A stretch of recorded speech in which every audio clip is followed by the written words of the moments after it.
take it too far. Now I dwell in the sand like a fish on land.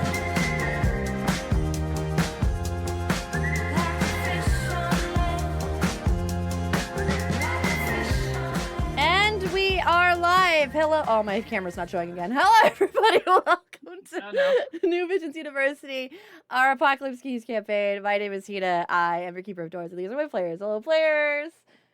Hello. Hina, where are you? I'm hiding because I know that I'm going to get tons of compliments today because it's International GM's Day. Shit. Yeah, you gotta say why. Why are you Fuck. getting so Oh, gee, I wonder. I didn't ask for them. Certainly not. Hey, chat. Shit.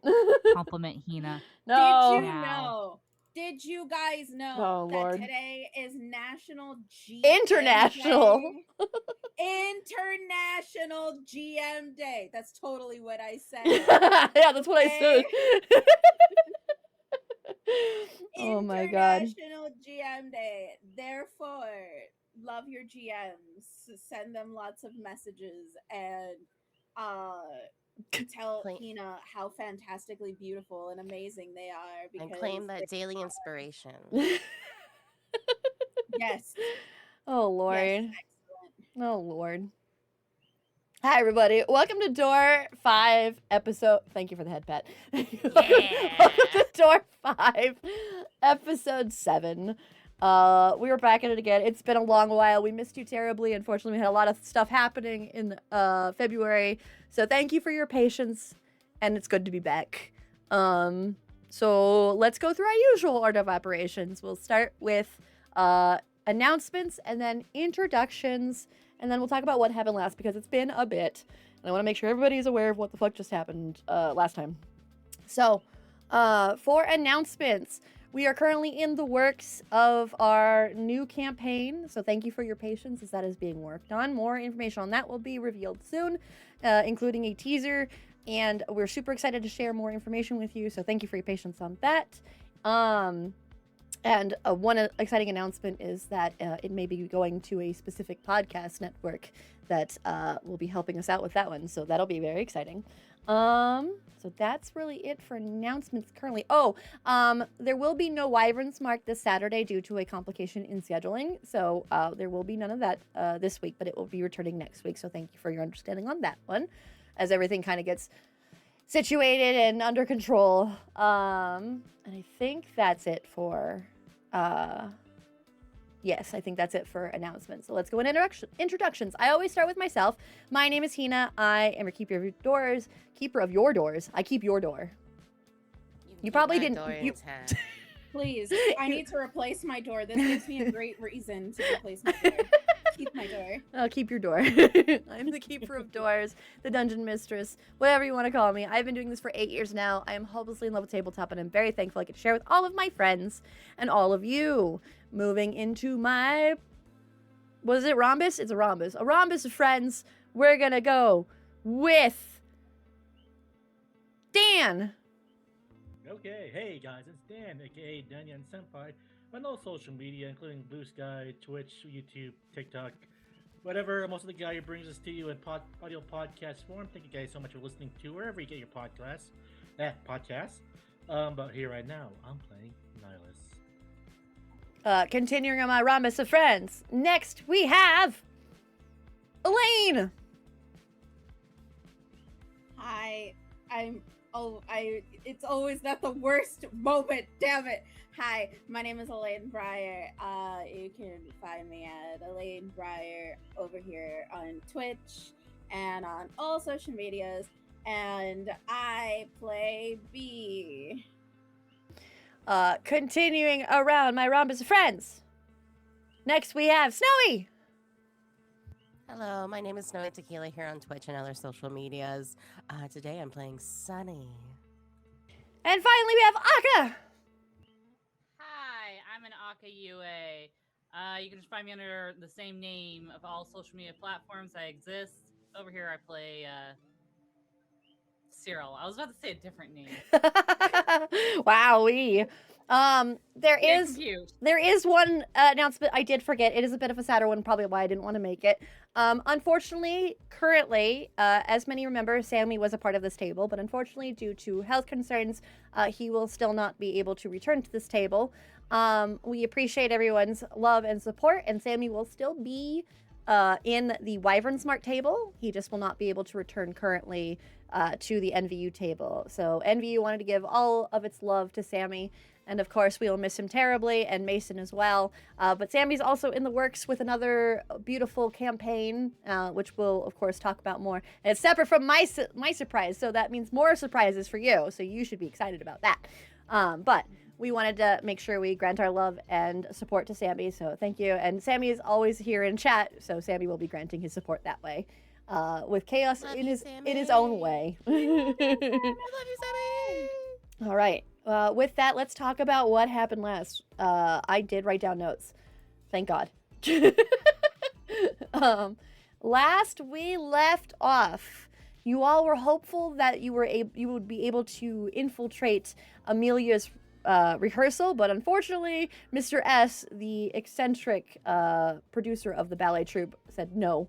So you all had to be a little bit more sneaky about it. So you all came up with an idea to craft some form of surveillance bug that you could put onto Amelia and maybe even Valerie. Amelia was not happy with the idea, but eventually relented as making sure that you all had Valerie's best interest in mind as well, and that you would still try to protect her no matter what you learned about her. While that was going on, Bee and Cyrille worked together to try and make these bugs, but unfortunately, Bee struggled to make something using the usual crafting methods. However, her powers of darkness came forth and granted her 2 really pretty flowers that could be used for the surveillance instead. And so those were made into the clips thanks to Cyrille's ability of crafting surveillance equipment. And then while that was happening, Amelia spoke with Sunny and Nihlus about, more information. And while she was listening, she did bring up the fact that the method seems to kind of reflect a strange form of a Lianon-shi, which is a Celtic fairy that consumes life while granting inspiration. However, how Valerie is using it seems to be just taking the inspiration for herself while taking energy from others, if it is truly her that's taking it. Of course, the group is not fully aware of how this is working just yet, so that is one of the things that you all need to look into. With all plans completed, they all began their infiltration. Sunny hid in the rafters of the theater, while Cyrille and Ion remained at the hotel room to kind of keep an eye using the surveillance. And Bee and Nihlus waited out front for any sort of opportunity that would get them inside if necessary. Sunny shot off an arrow that amplified Amelia's and Valerie's feelings towards each other, but because they were so flustered with each other, rehearsal took a slight turn to Mr. S's upset. The flower clips that the group were using for infiltration unfortunately broke and began to overgrow, so surveillance was no longer possible, to where Sunny actually saw vines kind of growing within their hair. Then Zachariah made an appearance, using his connection to Valerie to gain access. He agreed to help Nihlus and Bee get into the theater as long as they help him in trying to convince Amelia to sign the contract. Once inside, Zachariah walked over to Valerie and spoke with her about something privately, while Bee went to go try and figure out what the hell was going on with the flowers. While speaking with the flower actually seemed to be acting as a very love-struck Amelia in a strange sense, and was very difficult to talk down, but eventually it was done, and the flower did relent and release itself from Amelia's head.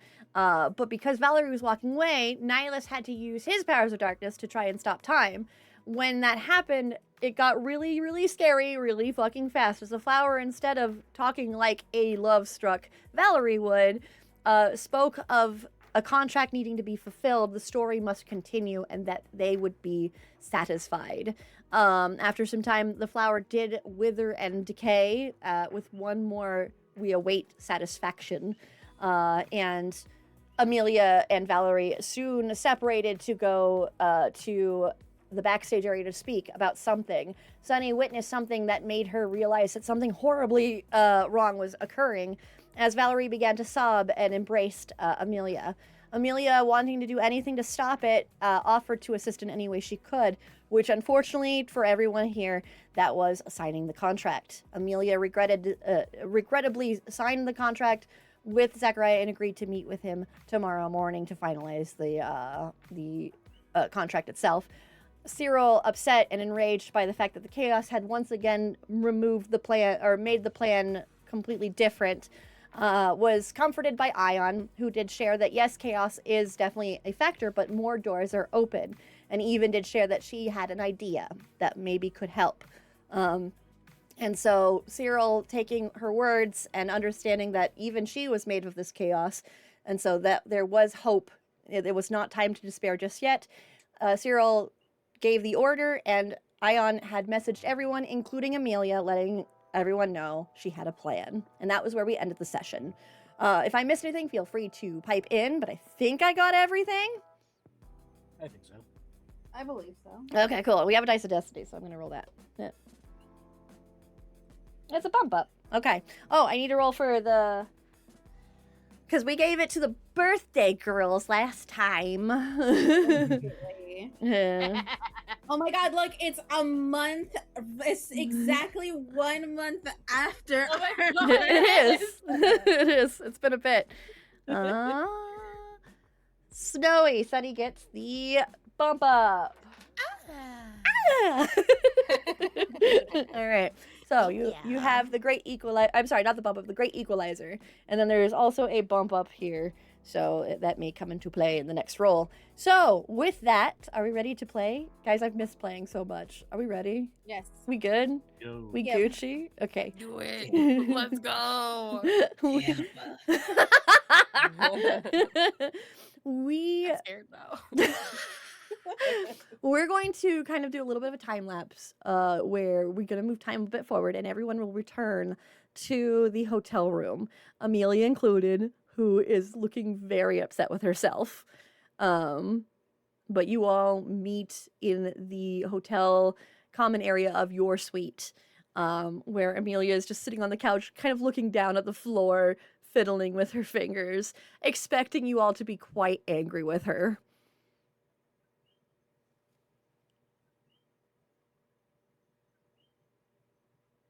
We're not mad, just disappointed. That It's seems to different. make her feel worse as she just kind of doubles over a little bit more, like, ugh.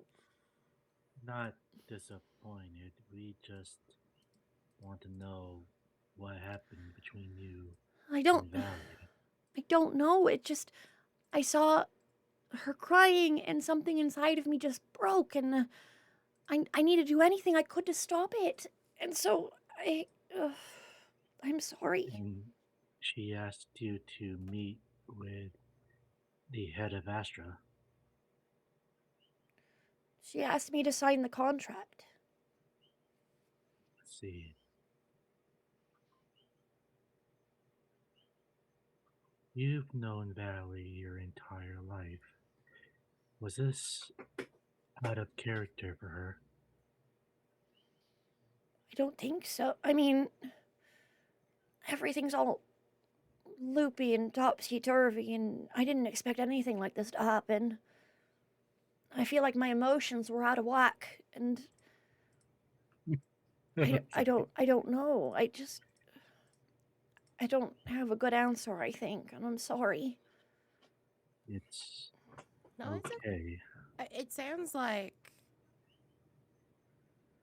Is there like a way for her, like above table? Is there like a way for me to see like if this was done like against her will, or if it's like magic based, or I like mean, something was like manipulating her? I will say that based on everyone's perspective of what happened, because you did witness the entire exchange, you were probably the only one that witnessed the exchange because you were up in the rafters. I will say that as you were kind of like watching this happen, whatever broke both, because you witnessed something breaking in both of them. It was very unnatural. Like their hearts broke in the most unnatural way.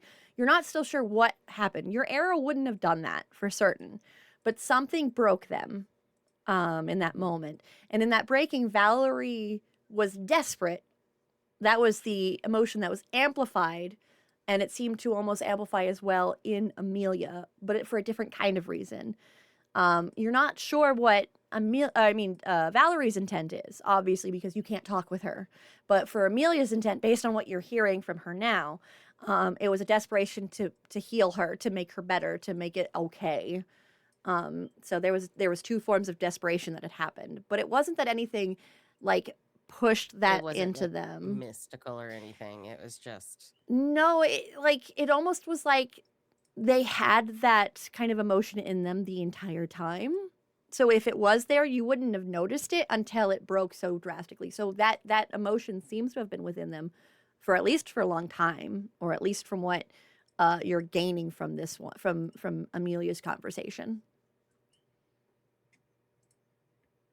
Something definitely is amplifying their emotions other than your arrow. Your arrow definitely brought it forward, but in a way that it wouldn't have done this. So something shifted, and it was probably when the flower withered that was on her head, on Valerie's head, and it kind of did that chain reaction of sorts, where one broke and then the other broke, if that makes sense.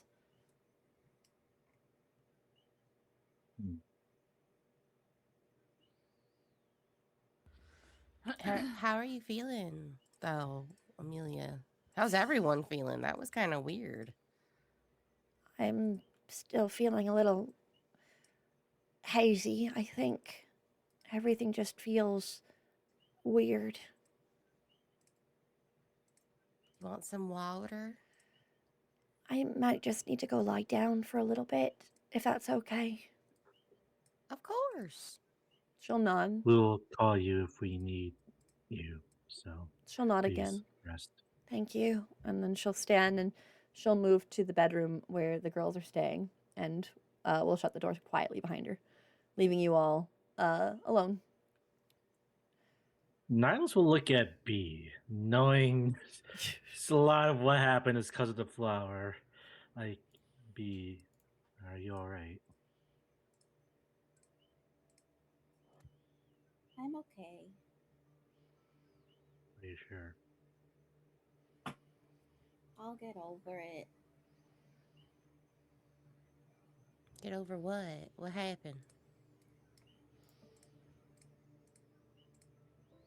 I feel like she still has the Amelia flower. 100%. Yeah. I think you also picked up the dead one, so you do have the dead one as well. Yeah, she has them. She has both of them.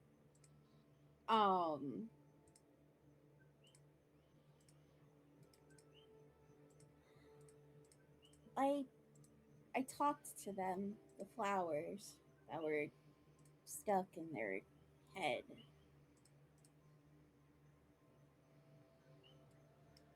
Valerie's flower was not great.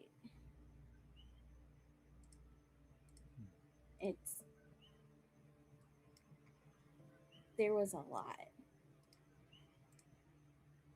Amelia's was all lovey-dovey, and I promised that I would put them together and plant them together, and I can't do that anymore. And Valerie's was obsessed with fulfilling a contract.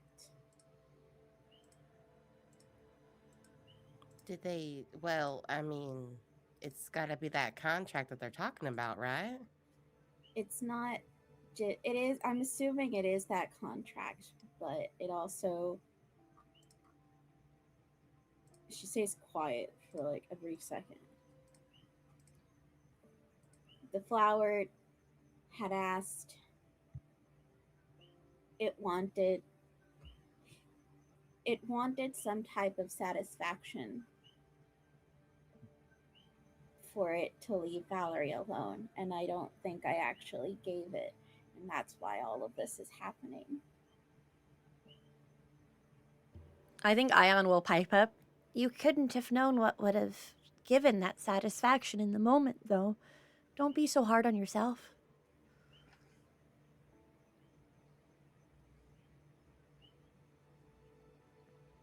You're still learning your powers.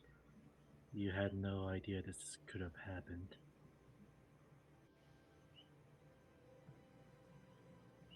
It's a Regardless, learning opportunity. things have changed, and plans have been put into place. Right. And now Valerie meets with the head of signs with Astra 8 Talent Agency tomorrow morning. I did have a plan, Ion will say gently.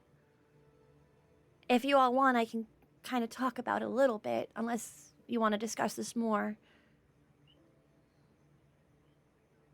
How is Cyril's mood right now?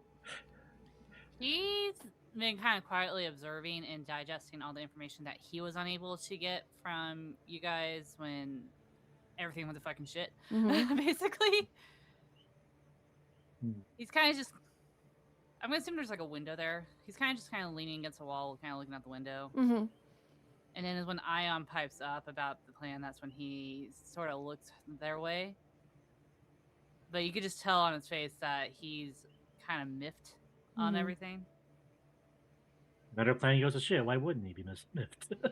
Yeah. Well,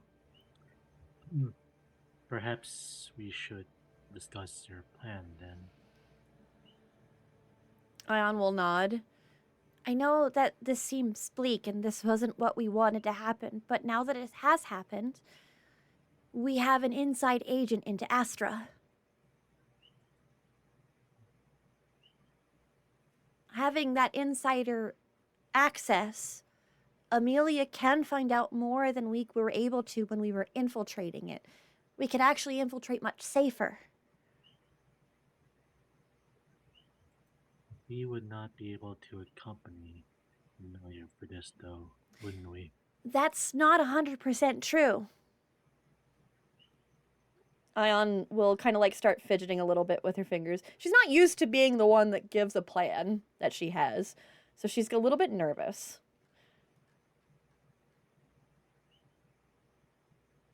And then she will look towards Cyrille, almost like asking for permission to continue. Go on. She'll nod slowly. I thought about it. When it happened, now that they're getting what they want, they'll do whatever it takes to keep what they want. Amelia still has power in this. She hasn't signed anything yet. She's only agreed to go in, but now she can do it on her terms.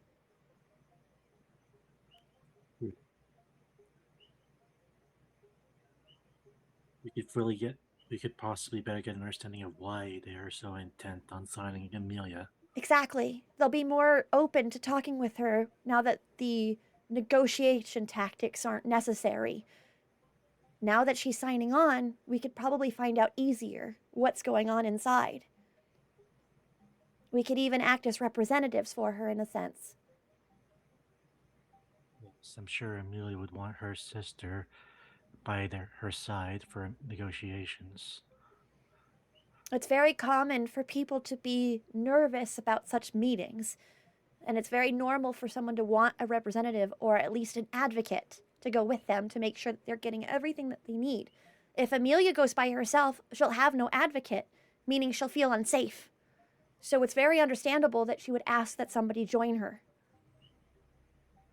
I'm now imagining B as a lawyer, and it's full-on Phoenix Wright style. Looks to be, something looks to be, what size shoe heel do you wear? Huh? Oh, there. Concerned she doesn't like shoes. Shoes are Red gross. and heels will. I don't know. You might like heels. The other Somehow I doubt that. The other thing is that when she does sign, as she probably should because she did agree to do so, when she does sign, we'll have access to the building more properly than when we were sneaking around inside. It's true. She'll have more clearance. Not only that, but she'll be able to speak with Valerie even more easily, because Valerie seems to be constantly there. It does feel like maybe just a feeling, but I feel like a wall has been taken down between Valerie and Amelia thanks to that incident. A door closed, but another one opened.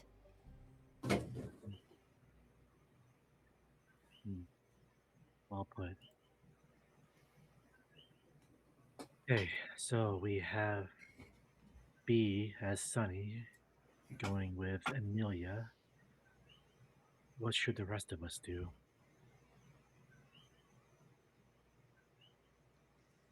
I'll just have Cyrille kind of like pushes himself off. While everything's going on, I'll have Ion hack into the security system so that way we can keep an eye on things. There is one thing I'm still curious about, and it's that director, Mr. S. Do we still feel like they're not involved in any way in this whole thing? No, they're definitely involved. He didn't seem to like Sure. the Astra Talent Agency for some reason, based on what you True. all said. It's still a thread I feel like would be beneficial to follow. So perhaps I could look into that too. I mean, I'm Well, not this is really happening. allowed back in Astra. Well, I don't think Mr. S works for Astra, so that's Well, that's what I'm saying. Like, I can go speak with Mr. Ah. S. Yeah. About like maybe Okay. like why he doesn't like Astra. So we can get at least his part of the story. okay then. I think we have the beginning of a plan again.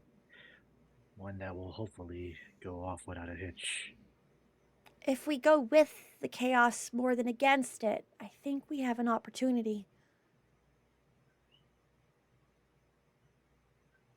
I really like the way that you talk and think. But I really don't get that. It's weird to say, too. Ion will just kind of tilt her head. I don't even know where this kind of speech came from, if I'm honest. But when I saw everything happening, and when Cyrille was upset by it, this chaos is a constant. I don't think there's anything we can do to combat this chaos. The only thing we can do is somehow go with it. I like going with the flow. Kinda. Yeah, I get you. Sorry, I hope I'm not overspeaking or overstepping. And she just kind of like starts to fidget with Why her would fingers you again. think that? Usually I just take directives. I don't usually give plans. Well, you got a good plan. And I like to hear you. Her eyes will widen slightly at that, and then she will smile a bit. Really? Yeah. Oh, thanks. And then she'll From look what down I- a little bashfully. From what I see is that you exist and you're valid. That's very Don't kind of you to apologize say. for existing. I will do my best. And then she'll just kind of nod and kind of like pump her fists up a little bit, like Also, excitedly. Cyrille, please tell me if I'm overstepping. I know this is your daughter. Is this okay, Dad? And then she'll turn towards you. Dad? Oh my god! Whoa, whoa, whoa! That's a big deal over there. Development. I am daughter. That's That correct. means you are dad. This is how this works. Would you like to be called father or dad? Or Papa. Papa is another option. Oh, I was still reacting to all that. No, literally just a reaction. I just did that. Like he just this clear throat, eyes wide, and She just smiles, her eyes wide and like hopeful and like sparkling. Yes, Cyrille. How do you prefer to be called? Papa? Dad? Can it pause for a second? Daddy? I'd be honored if you never said that again.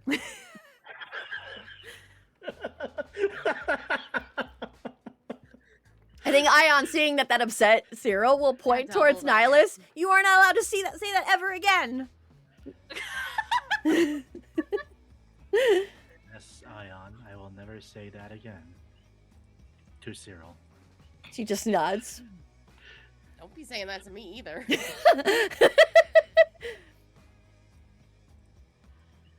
You still didn't answer her question.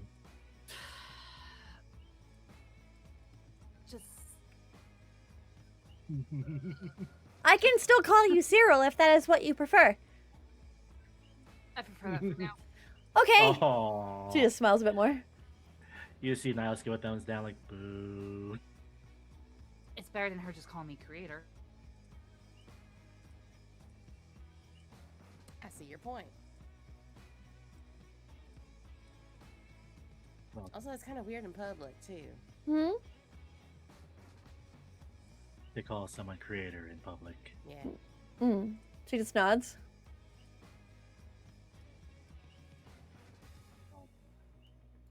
We have some time until the morning. Perhaps now that we've seen what Mr. S looks like, we can look more into him. There has to be a way where we can meet with Mr. S easily. He can't be so elusive, could he? No promise we don't know Cyrille? the person's last name. Well, we have his face. Is there any way you can do a scan on that, Cyrille? I don't know. I don't know. Let me look at the stars real quick. Let me look at the stars, look at my Yes. character sheet, see what Hina wants me to roll. Let's see what my god wants me to roll today. What does the god want me to roll? Does the god want me to roll? Today? I would like you to roll grasp for keys. Ooh. Big one. Ooh. God, we're nerds. Cyrille, I want Cyrille, it's really important now that you need to fail. Why? We have the bump up. I have the bump up. No, you No, have no, the great no. equalizer. The next roll Oh. is a bump up that is not yours, yes. We actually want you to fail. Fucking Christ. Okay, fine. I'm gonna send one of my darkness tokens. No. That makes you less likely to higher. fail. Oh, That makes fuck. it higher. I feel like we just like the opposite. The opposite. this is the weirdest thing we ever kind of wanted to. You know what? In this case, we actually wanted to roll like roll you bad normally right do, now. knowing Hey that's chat, the I game. love that this is what the bump downs and bump ups have turned into, and I will never take this away from Apocalypse Keys. Why? Hey, RNG, please let me fail. Focus up. So just do the usual thing. Fuck with us up. rock and rolls. Fuck up, bitch. And fuck you up! Oh my god, this is wild. Never been slapping in to see a us. 4. That's a 4. Which bumps up to a success. That's so stupid. This is so wild. This is why I was making sure it was Aka to roll, because Aka has a history now call. of having the most inopportune fails. Uh, Good Fuck call, up, you- Tan. you begin to look into this man using your database and your information and your technology. It starts going through possible matches, and while strange, you don't find a legal name. However, you do find there is one article that has a picture of this man. And it says, Master Silverbrooke does it again. And it talks about how he completely did a 180 on a normal show, and everybody adored it. And he's holding some kind of award.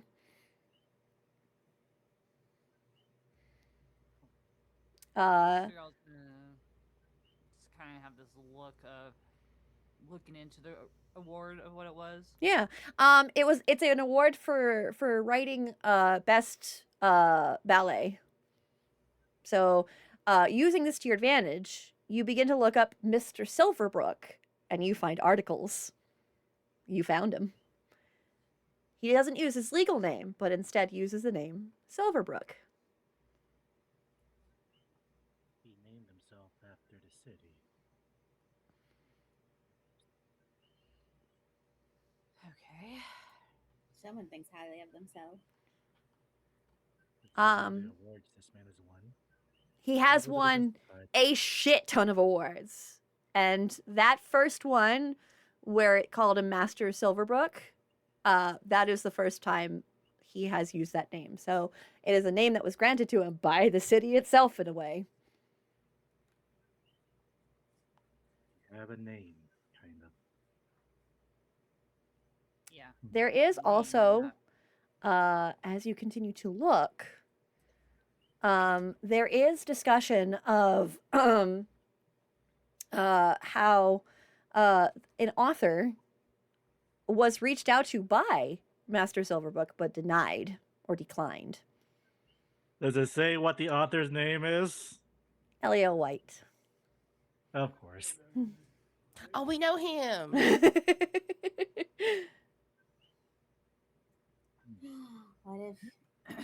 What if he is the place? What if he is Silverbrook itself?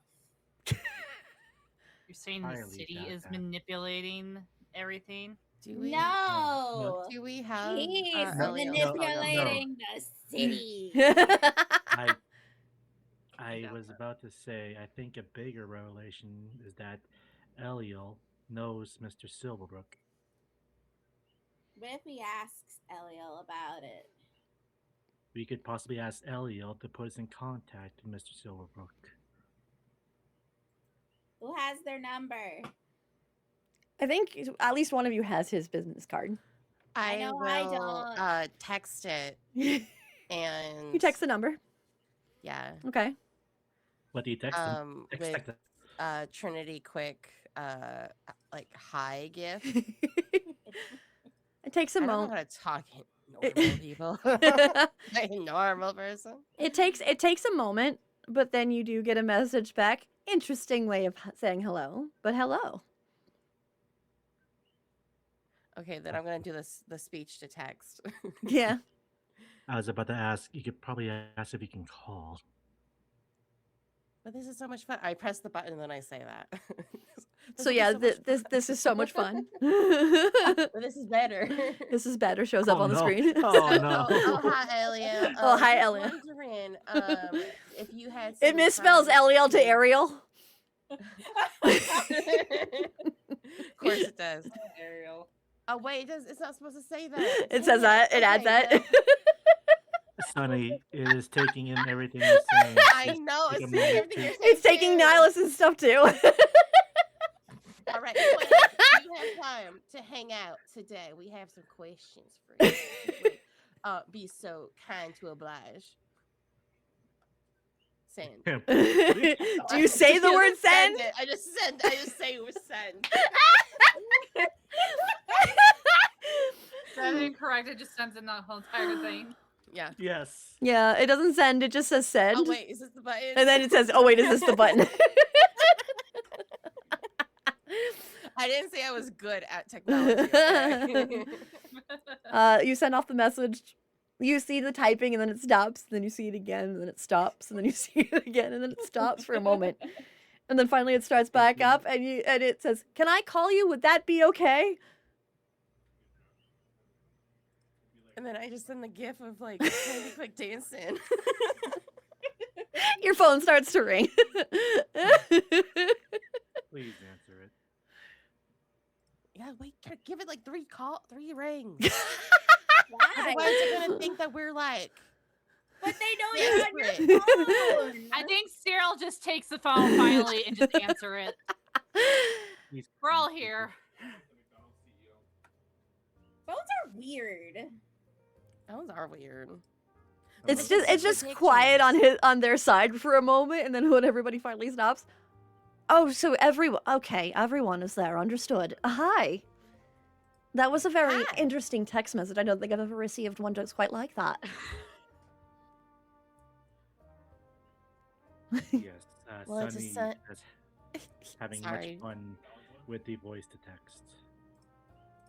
Oh, I see. Well, I'd consider it my favorite text message ever, Sonny. It's a Sunny special. I am honored to receive such a thing. You want to meet today? If that's possible. Why is that? We have some questions about a certain individual. I see. Shall I come to you then, or will you come to me? Can't He looks you at the just, rest of the group. Can't you just like appear here? That's why I'm asking. Isn't that easier? I could appear to you, or you can come to me. It depends on how safe you want this area to be for information. I think going to you Ye- would probably be the safest point. Understood. Give me about 5 minutes, and then open your door. Which door? The There's a door lot. outside to the hallway of your hotel room. Sunny's just opening up closet doors. I'm just leaving it open. We'll leave it open for you. Definitely don't leave it open. I can't do anything with an open door. It must be closed. A cabinet door? Close the closets. I'm sure you can handle it. I've got full faith in you. A door? Mhm. I don't think you know us very well. Again, give me 5 minutes, and then open your front door to the hallway of the hotel. Gotcha. The phone will hang up. Oh, it's gonna be like a magic trick. Nihlus is just look at his phone. As you wait for the 5 minutes, at the 5th minute, when the clock finally hits it, you feel a presence in this room. It's not inside, but it's at the door. So you all feel a strange energy. Guys, there's something weird at the door. Yes. Eliel said as such. And he'll just walk towards the front door and just open it. As you open it, the side that you're on, the door looks very much the same. But as you open it, the door on the other side is this beautiful royal blue with just this beautiful kind of like golden quill that is kind of etched into the door frame itself, as well as on the main door itself. And you look in and you see that library that you all were in before. And Eliel is currently at the desk in the middle of this room, typing on a typewriter. Nihlus just opens the door for what's like, please excuse the interruption.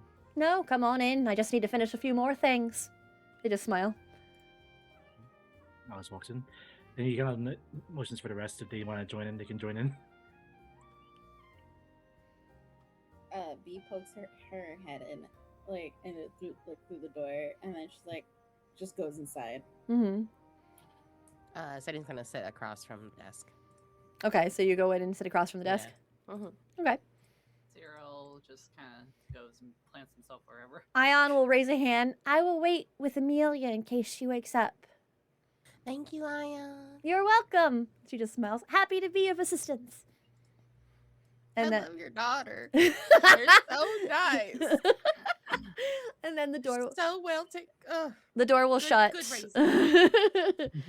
The door shuts. Now staying up and is like, I don't know where she gets it from. I like to think that that's because now Nihlus is afraid of Ion. Like, Ion's gonna do something. Oh, Lord. Oh, he's afraid he doesn't want to upset Ion by saying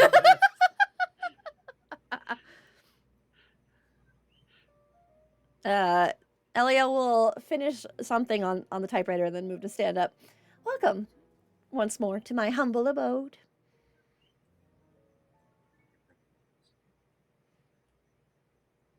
So, We were hoping you could answer some questions about Mr. Silverbrooke. his face sours. Oh. I had a feeling that would be your reaction. Ugh. We found out you tried to buy him. Other way around. The Silverbrooke tried to You- buy one of his books for adaptation. Yeah. Oh. Yes. Other way around then. He did attempt to try and take one of my books and make it into a performance. Turns out Mr. Silverbrooke is our mysterious Mr. S, the director of this production of Swan Lake. Oh. He reached out to me so long ago. Yes, and we're hoping to get in contact with him. To get in contact with him, that would mean that I have to get back in contact with him. We realize the sacrifice you would need to make. You see them move their hand into their hair and just kind of like pull it back. And they let out a low sigh. You would be helping two people who very much love each other.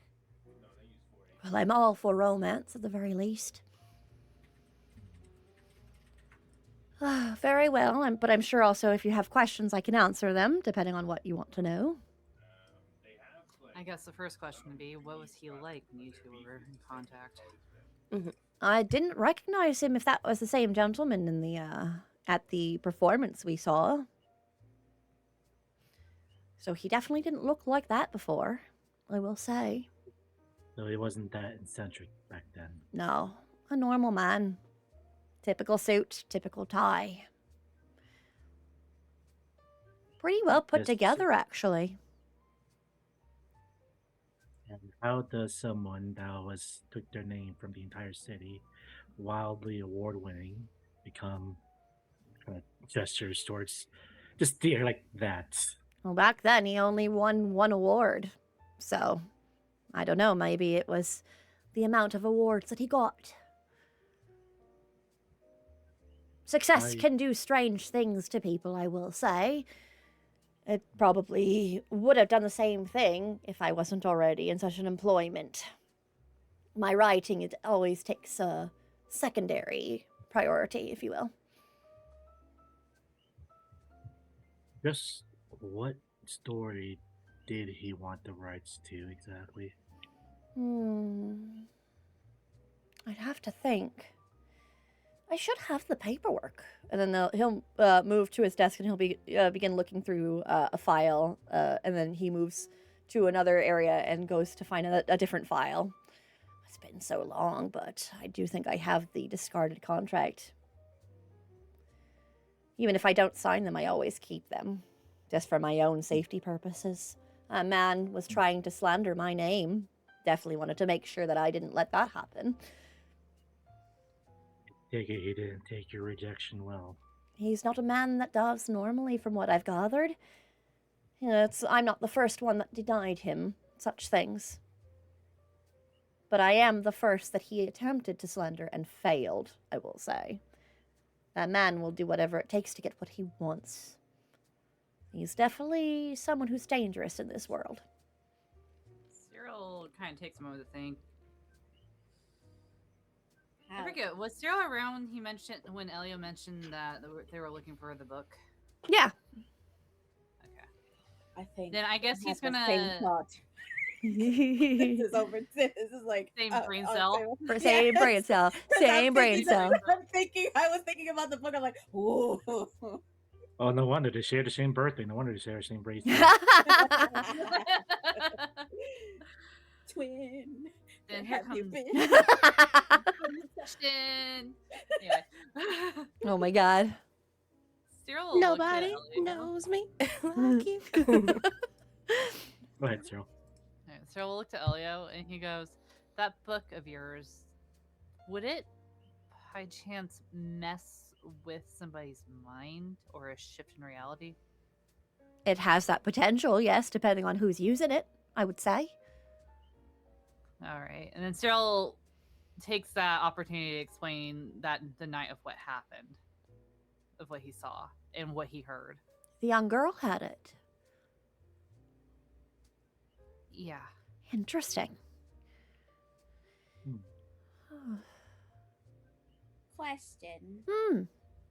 What was it that you typed Cyril before? Something. Once upon a time things. Once upon a time, there was a girl that was in love. That fell in love. Is that something that could be in that book? Like that story itself? It's very possible that that is the start of writing. Writing in the book can take a lot out of somebody. It needs to utilize part of one's existence, if that makes sense. Do you know the story? If I'm not the one writing it, I would say no. Not even the one that you just said. The Once Upon a Time, there was a girl who fell in love. I know the words that are in the book, but I don't know the story itself. So it's a comprehension thing? Well, I suppose so. Because Intent is I- very important in writing, if you will, especially if the story isn't finished, and it sounds as though the story is not quite complete. I must make you aware. Satisfaction. That person that was talking about satisfaction, like they wanted satisfaction. Maybe it's just finished the story. Perhaps. that's what oh, the flower. A flower? I spoke to a flower. It's a very long story, Hmm. but just now I spoke to a flower that was attached to Valerie, Charming. and it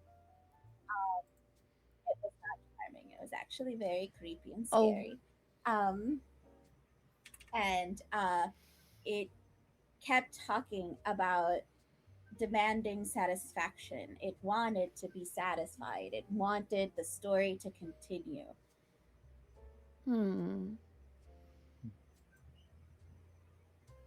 Wanting the story to continue, wanting to be satisfied. I can tell you right now that the story is not complete. There are not a lot of lines written for the story. There is something specific it wants, though. It probably wants a specific ending. It wants a love ending, I'm assuming. Perhaps.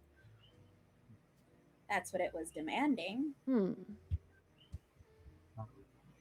Back to Silverbrooke.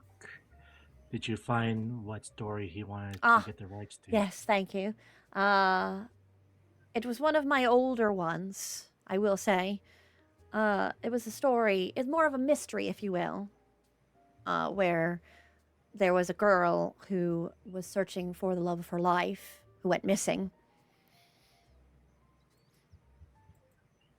And why did you deny his request to adapt it? One, I don't think that story is capable of being adapted in any way other than the way I wanted it to be adapted. Artists tend to have a particular view, and while some would be ecstatic about the idea of an adaptation in such a manner, I rarely even allow my books to become movies. I think I only allowed it one time, and I hated that. Which one? Candle in the Dark. One of my newer ones. The movie's not out yet, though. Googling it right now. Not quite out yet, but I've hated the experience so far. Oh, I'm so sorry. You'll have to dish the tea later. I would love to. Having tea with you all sounds delightful.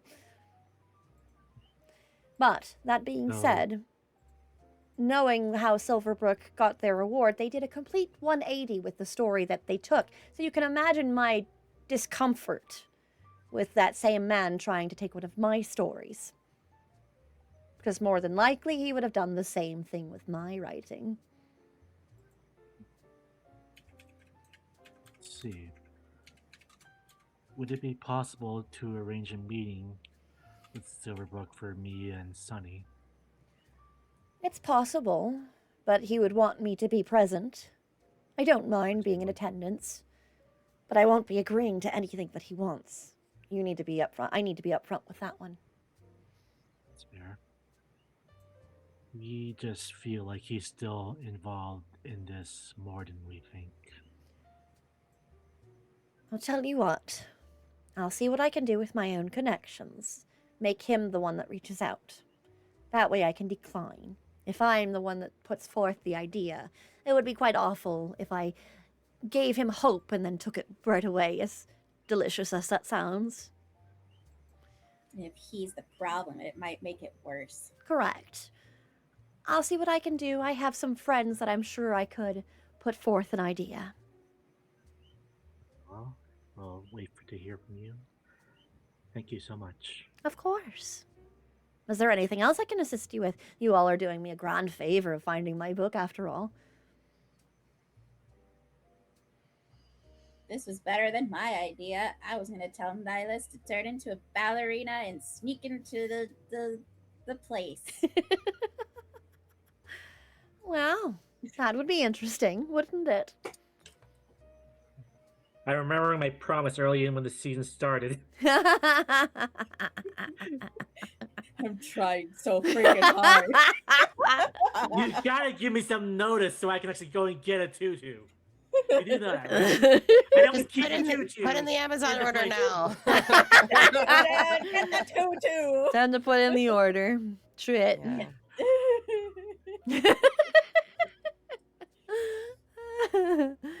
But you're not pretending to be a ballerina. The irony is we do have tutus. Those things that weren't stolen. At Hell least the ones that were yeah. not stolen. I think Eliel will kind of smile and will look towards you, Cyrille. That is interesting, though, about the book, I will say, that the young girl had it. Yeah, it was strange. We're not sure. I'm not sure if she was the one who originally stole it. Or with Perhaps. the information we know now, she's keeping it as a keepsake. Perhaps I can ask a favor of someone right quick and get some information. Wait for it just a moment, won't you? And you see Eliel move to their typewriter and then begin to type something. But as they're typing, the paper is starting to vanish as it even comes up. And then eventually, after it's finished, the whole paper vanishes up into the air. And after a moment, you Who'd hear... call? That was a little weird. Don't worry, he won't make his appearance. And then there is a tap on the window. Eliel will stand up and move towards the window, and will open it, and you see a crow fly in. And the crow will look towards you all, tilt the head like, very quickly. And then we'll look towards Eliel and caw loudly. And Eliel just kind of smiles and walks over, moves to offer an arm, and it flies onto their arm. And Eliel will slowly begin to kind of scratch under the chin and then scratch around the eyes a little bit, just, granting it scritches. And isn't speaking to it, but is quietly just watching it for a moment. And then you see Eliel smile grow more. Thank you, love. And then you'll see them kind of let the crow fly out, and the window will close on its own. It appears as though that one doesn't have my book.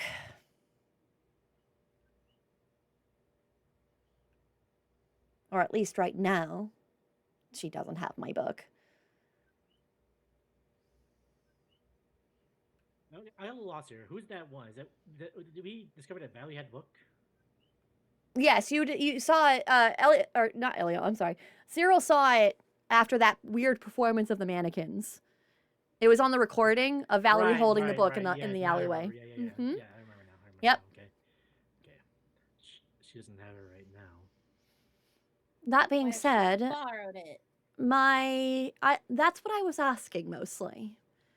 I told you just now that book takes away part of your existence.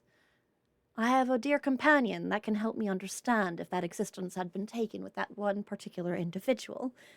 It's not a favor I can ask for often, but we're close enough so it works. He told me that no such thing occurred. Her life force is completely intact. The bird? The bird told me, yes. Okay. The bird is a messenger of my friend. A little birdie told me, sorry. It's good. We don't want Amelia to get upset. That being said, it is still possible she has the book. But what I've learned is she hasn't written in the book. Oh. Maybe Someone else is still writing a story. Maybe she's hiding it, or she tried to hide it. Someone else is writing in it. Maybe it was a fake. Many possibilities open when you learn of something like that. Well, we do know that it's being written, and we just don't know who is doing the writing. Yes. Eliel just kind of closes their eyes and, thinks for a moment. It is definitely being written in. Once upon a time, a girl fell in love. That girl watched the one she loved the most day in and day out, wishing she could be closer. One day they were, but it wasn't enough. It would never be enough. That is what's currently written in my pages. And their eyes will open and look towards all of you. The stars dancing in their eyes. Sounds like Amelia.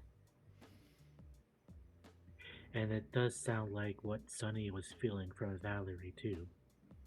Yeah. So Valerie, and this might be part of the story that's being written also. Valerie might just be playing their part. So if we're all on the same page, no pun intended, then the Amelia who took the book and is hiding it. That. or Valerie? someone else- Right? Amelia or Valerie? Well, because you just went, it sounds like Amelia. That's why I'm assuming. Oh like, yes. out of character. Yeah. Amelia. I meant it's it sounds like Amelia from like the story. The girl falling in So- love sounds like yeah. Amelia. Oh, the girl falling in love with Amelia. Okay. Really? Because I thought I was getting that's Valerie. as the girl falling in love, Curious. because it's I never love enough. when everybody has different ideas. That makes Because things remember, interesting. What Sunny was feeling from Valerie is like it still didn't feel like enough. She fell in love with a girl who felt like Yes. it was never enough. Yes, that sounds like Valerie to me. That sounds like Valerie. Yeah, the girl who fell in love sounds Yeah. like Amelia, but then the girl she fell in love with sounds like Valerie. That's how I understood it. Really? No, I'm thinking the other way around. Oh, I see what you're saying. I think what you're saying, Elaine, is that you're seeing two different people in that statement. That the once upon a time a girl fell in love feels like Amelia, but then one day they were, but it wasn't enough. It would never be enough. Sounds like it's Valerie. Yes. Yeah. Oh, I was thinking of the same Interesting. person. Interesting. Yeah. I love this. Because this, to me, that kind of ties into Valerie's feelings of inadequacy. Because Valerie feels like it's still not enough. Whatever's going on with her, We gotta figure it and out. we already established that Valerie wants to be with yeah, Amelia. yeah. So it comes in a possibility one of those two stole the goddamn book. I don't think so. I think somebody's just taking advantage of Valerie and Amelia's story.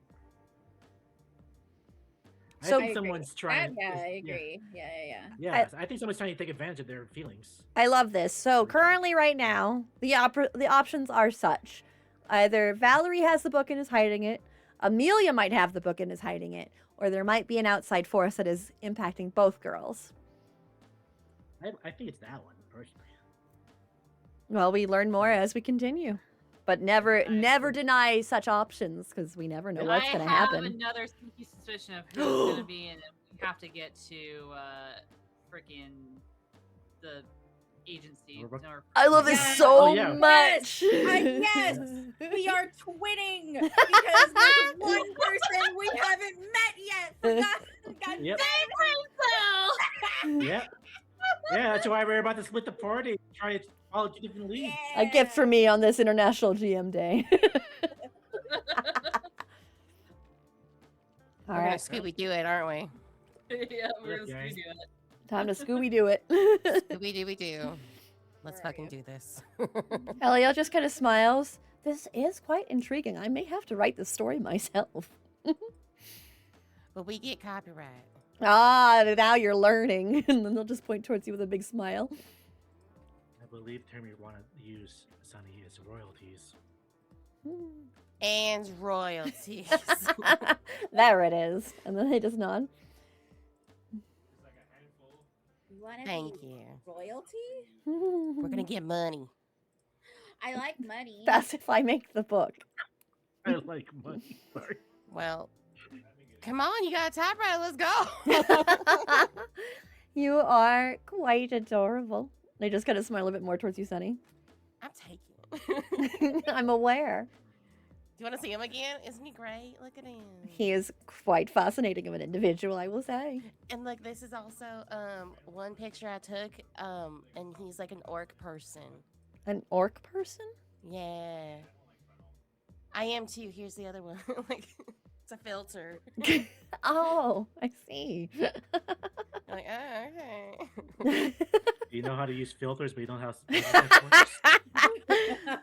Priorities. That's important. you're very selective when it comes to your technology. Priorities. Listen, it's got to be on the gram. All we know is the gram. Anyway. Mhm. How much does a hipster weigh? About a gram. Let's go. Are we pretty much done here? I gotta wait for Eliel's contact. Yeah.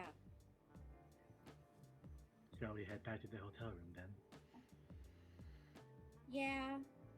Nilio will nod. Well, be sure to come by for tea sometime. I will, of course, let you know when I'm able to get that connection going. So do we have to have the tea for us to have tea together, or is it just tea? I Very suppose confused. any way you'd like. I'm happy to oblige. I told you I'm taking. You can't take everything I say as a flirt now, can you? We gotta go, guys. We need to leave. Elio's just Right now. smiling charmingly. Go. All right. Let's go. Elio Bye. will wave their hand, and you'll see the door begin to glitter once more. As it opens, it leads you back into the hotel room. Do I have to dress up nice to You go with might have to. Amelia? All I have is You- that fancy dress. Sonny, you may have to take Beast shopping again. Or you could just borrow something of mine. I mean, you are playing me. But I am playing only your name. And it's supposed I don't think it's supposed to be like just hanging out clothes. If it's supposed to be fancy. It's supposed to be, the term we're looking for is professional. I'm supposed to be something you guys mentioned called a lawyer. Oh, I don't think you want to be a lawyer, though. I don't mean, know you're what that gonna- is. Don't worry, I got you. Just get her a nice dress, and that's all we need from her. Come on. And then she zooms out of the. She just grabs your arm on the way out. All right, Oh, takes me okay. bye. Yeah. I pulled on my cord. Kidnap. Oh, No. Oh, no. I don't mean to laugh. It's just the way you responded to it. Like, oh, no. My All right. As you prepare for the next course of action, we're going to take our first break. So we'll be back in about 10 minutes. Go get a drink. Go get a snack. Whatever you need. We'll be right back. And we have returned. Thank you for your patience. So, Bee and Sunny go shopping, which is, of course, is one of those good times. What kind of outfit are you getting for Bee? Well, it's gonna be a cross between Legally Blonde and Phoenix Wright, with just like a pinch of Law and A Order. pink Hear me out. A pink Yeah. pantsuit. Pink pantsuit. Pink pants, yeah. But it's like pale pink and it has like motifs of flowers. Yeah. Oh. It can be like it can be like pink, like the pink pants, and then the shirt can just be like a really nice work shirt with Okay. Like a blouse. yeah, like a blouse with the flowers. Like a Fancy. little ruffle in the front. I don't know if she'd like the ruffle. She'd probably go like.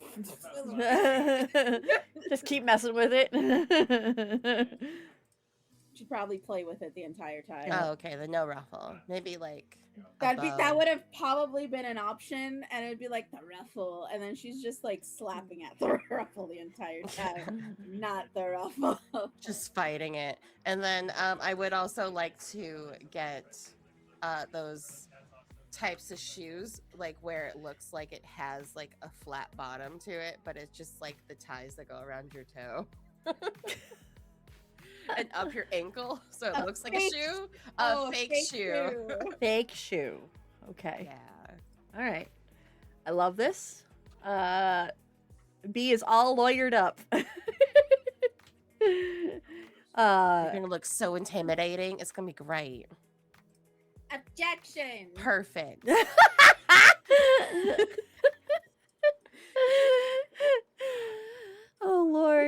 That's the We have- attitude that we kind of want. That's the attitude that they're probably going to look for. Maybe. I don't really know what's going to go on. But When did you do it your sounds- perm? You grow up so fast. Just watching media. But next you're going to be doing the bend and stamp. Don't make me cry.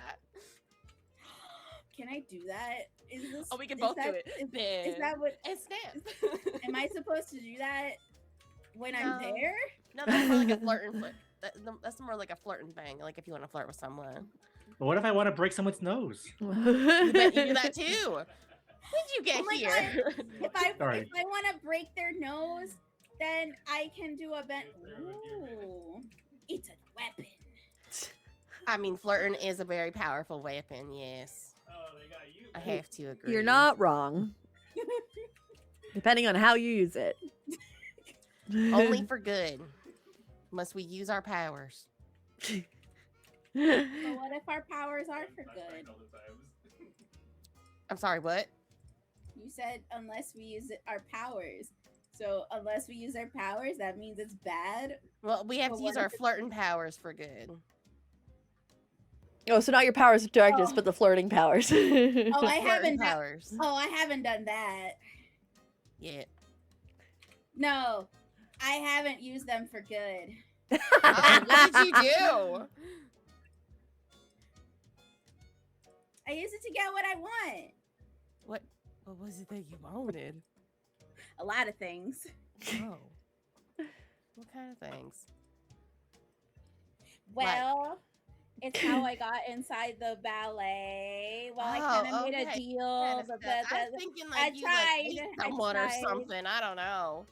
No, I once took some stuff. I had someone take some stuff for me. It's very powerful. It's so much fun. Uh-huh. Okay, yeah, you look great. You're gonna kick booty. Don't really actually kick their ass unless they really deserve it. Is all I gotta say on that. She salutes Sunny. Got it. All right.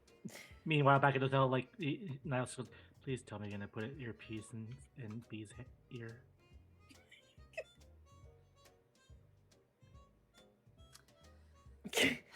She can keep it in. If not, we'll just have to make it look like accessories.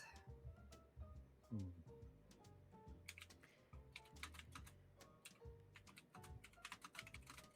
If only someone else had introduced themselves as Amelia's sibling. As introduced as the boyfriend, not the sibling. So with that logic, you could go along with B. I could. But then I would have to use Ion as our eyes and ears. See no problem with that. Cyrille will look at Ion. Ion will look towards you. How long would it take you to hack into the security system again?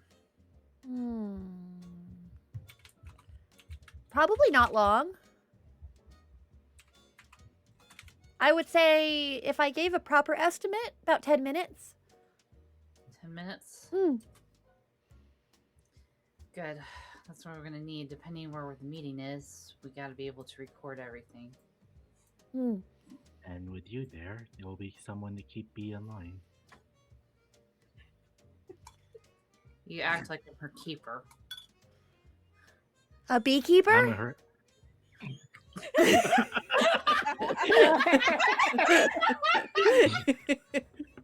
God damn it. New nickname just dropped, guys.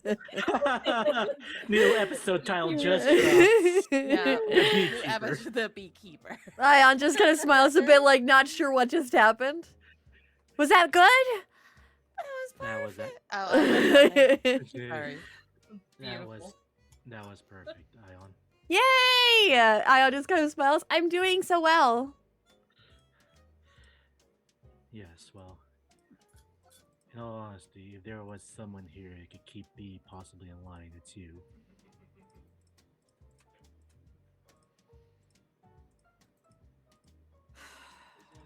Suppose.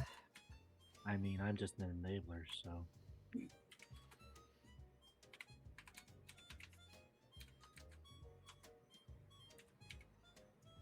Yes, you are an enabler.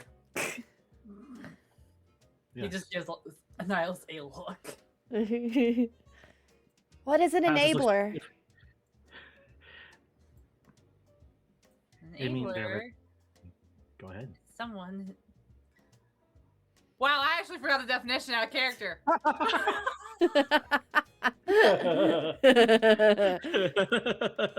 When the player forgets what the definition of a word, crap. Oh Lord. Just tell her what you think an enabler does. Then in that case,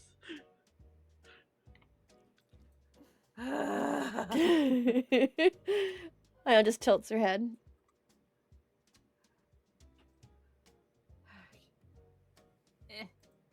Come here, Google. Okay, so Cyrille looks at Aya, and basically I'm just gonna read this flat out because I'm that lazy to come Okay. up with something on the fly. Sure. So basically, an enabler is someone whose behavior, often well-intentioned, looks at Nihlus, allows another person to continue self-destructive actions Self-destructive. and without facing natural consequences. Oh.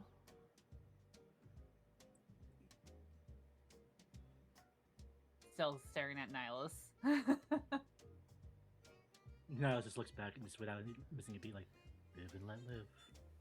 Hmm. I see. Well, noted.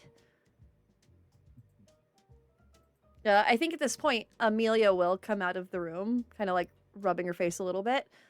And she'll look towards you three. Oh, not everyone is here. Yes, Bee and Sunny are out shopping because your sister will be joining you on your meeting with Astra Agency. Oh, I see. And your sister's boyfriend. And he kind of turns over to Cyrille. Oh, hmm. Huh. All right. I don't see why that would be an issue. And I Good. definitely have no reason to complain. I'm the one that caused this mess. Like Ion said, when one door closes, multiple doors open. Oh. Well, that's a lovely way to think about it. Doesn't make me feel as bad, that's for certain. Amelia just smiles a bit. And just so you're aware, in the meantime, me and Sunny will be possibly meeting with Mr. S. Oh. If I could give you some advice on that one, then. Of course. He's just as eccentric as he looks. This matches the energy, I see. Well, yes, but also he has a tell, if you will.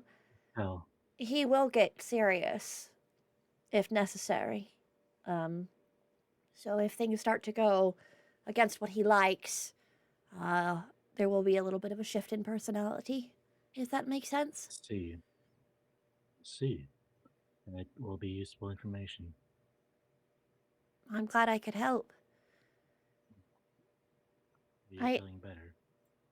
I think so. I still feel extremely emotional, but not as bad, I think, as I did before. And she'll take a seat in a chair nearby you guys. Is the flower that was based on Amelia currently next to Amelia? That depends on where B left the flower. Did Bee leave it there? B mostly left the flower back at the she put it somewhere. It can be anywhere in Then the sure. room. So yeah. Yeah, it's right. Sure. I see. He kind of darts in between looking at the flower and Amelia like, interesting. What's that? Nothing. It's just trying to flow with the chaos, as Ion put it. Flow with the chaos. Yes, it's something we have learned that we must do, knowing our history of working these missions. Mm. She will look down towards the flower and then just kind of like frown a bit. Something wrong? I just feel bad because I think I'm causing a lot of problems for you all, and I'm very sorry. It's nonsense. We took this mission on our own volition. You did, that is true, she will nod. However, I had been cooperating with you so wonderfully prior, and then I just kind of threw it away by agreeing to sign the contract. And I just feel really bad for it. Nihlus looks to Cyrille, Yes. and I.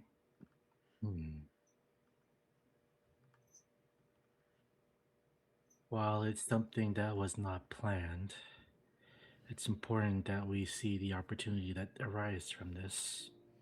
So, you should be a little bit easy on yourself, because at the end of the day, if this brings us one step closer to solving what's going on here in Silverbrooke, then it would have been worth it. She'll look down and nod slightly.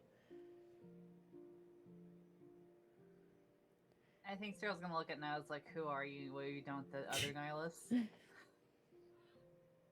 Nihlus just shrugs his shoulders. You asked me earlier if Valerie was acting as she would normally have. I thought about it for a while. And while I do believe that her emotions were heightened like mine, it was the closest I had ever seen her back to her usual self in a long time. Valerie's always been a very passionate person. She was always so expressive and excited, and she has this light that I hadn't seen in a long time. And when I saw her breaking down like that, I was afraid that I would never see that light again.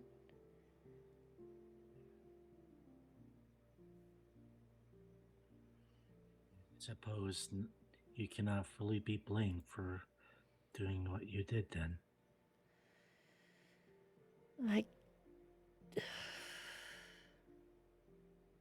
You love her, that's clear as day.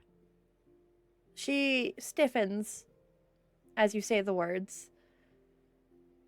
And you see her fists kind of ball up on her lap instinctually. Sorry, did I cross a line? She, after a moment, just shakes her head slowly. Putting a name to the feeling just feels, I don't know, like I'm not supposed to. It feels almost taboo to say such things. Do you feel like that?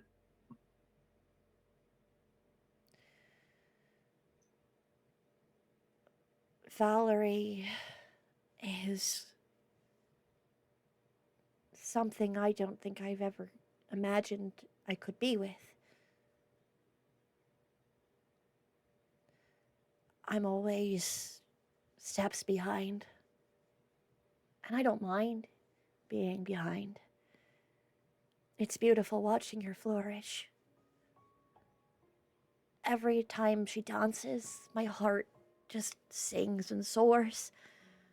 And standing behind her is beautiful because I can see her addressing everyone, and I can see them loving her too.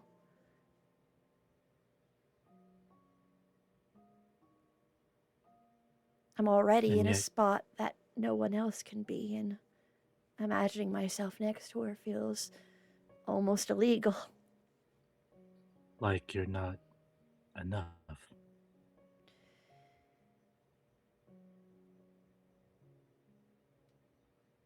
I think it's not quite that. You see her, like, trying to assess it more. It's more, if I'm going to stand beside her, I want to do it confidently. It's not that I'm not enough. It's that it's not right yet. If that makes sense. If I may ask, then, when would it be right? I don't know. Someone told me once before that being ready is not a state, it's a feeling. I don't know if I'll ever feel ready.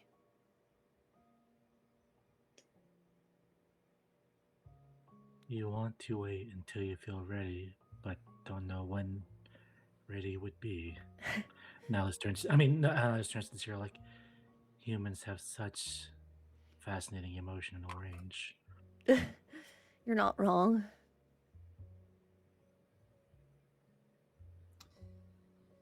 Yes, humans are complicated creatures, to say the least. It feels weird to be called a creature. I don't think he means that with condescension. No, I know. It just feels interesting. It doesn't feel wrong. We are quite interesting. And even I don't understand us. So that makes sense. I want to know how she feels before I even consider being ready. I guess.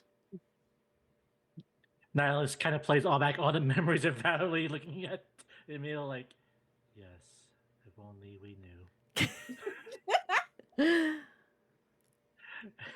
Nihlus is not going to be the one to fucking like break the news.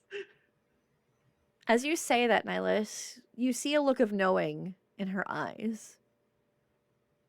And then she'll look downward at her own hands again, kind of open them and look in the palms as they're just kind of like laying open on her lap together. I want to hear it from her. I have a feeling that day will come sooner than you think. Hopefully.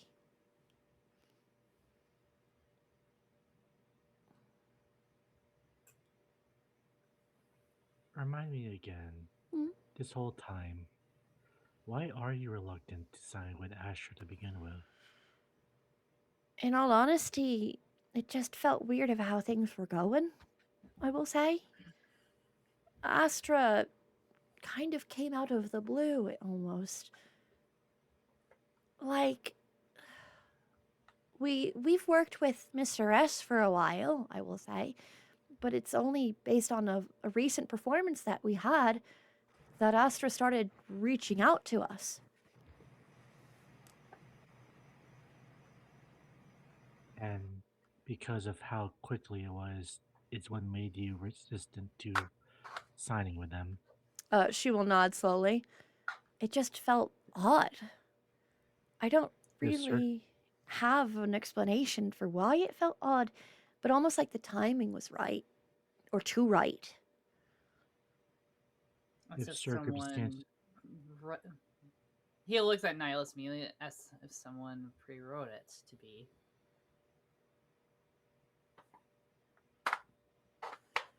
You kind of like raise a brow at that, like perhaps if circumstances were different, if it was more gradual, would you have been less resistant to signing with them? Perhaps. I don't know. Amelia didn't feel the same. Valerie didn't feel the same way. Valerie said it seemed herself. to. What is it? She seemed like it was a good deal, even though she and I couldn't dance anymore together. But I don't understand why. We've always danced together. I have no clue why she wouldn't want to dance with me. That's another weird thing about this is that why would signing in the same agency prevent you from dancing together? It would mean that I believe, and we can probably learn more about this tomorrow, but it sounds to me as though if that's the case, that means she won't be with the troop any longer. Agencies can sometimes work contracts so that we have to go off of their whim. And it's not always a bad thing.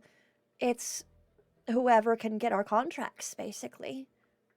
So you might be sent to different cities to perform. Yes, but also different troops. Hmm.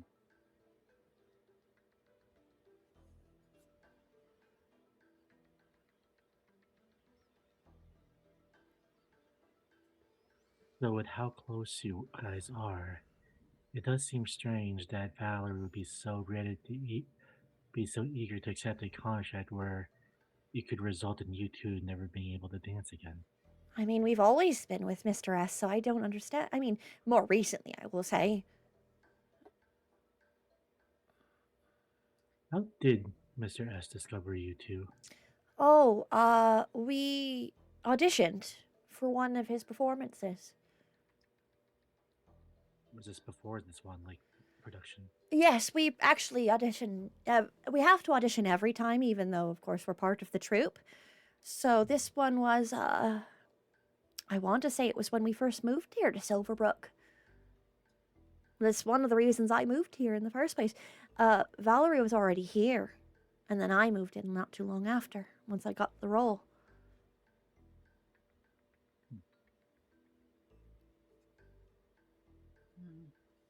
I'll be sure to try to pick Mr. S's brain about that.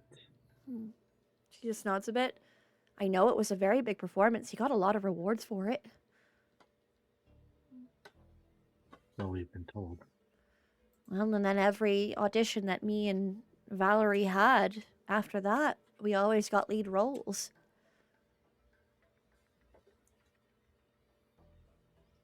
Has there ever been a time where you or her got the lead role and the other person didn't?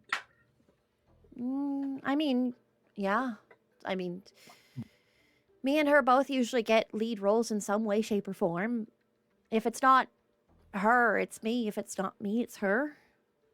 And no one No. else has gotten the lead role at all? Not that I'm aware of.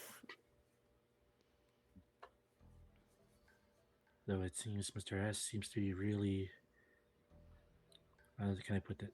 Shows a little bit of favoritism then. Oh, I hope not. My thoughts, that was exactly my thoughts too. Sometimes it can bring out malice towards other people who are working twice as hard as you, but never seem to get what they are striving for, and it can turn into jealousy. You also mentioned that Mr. S is not exactly a fan of Astra Talent Agency, correct? No, he's not. You know, when you have two favorite ballerinas, sometimes you can get a little Cyrille, possessive.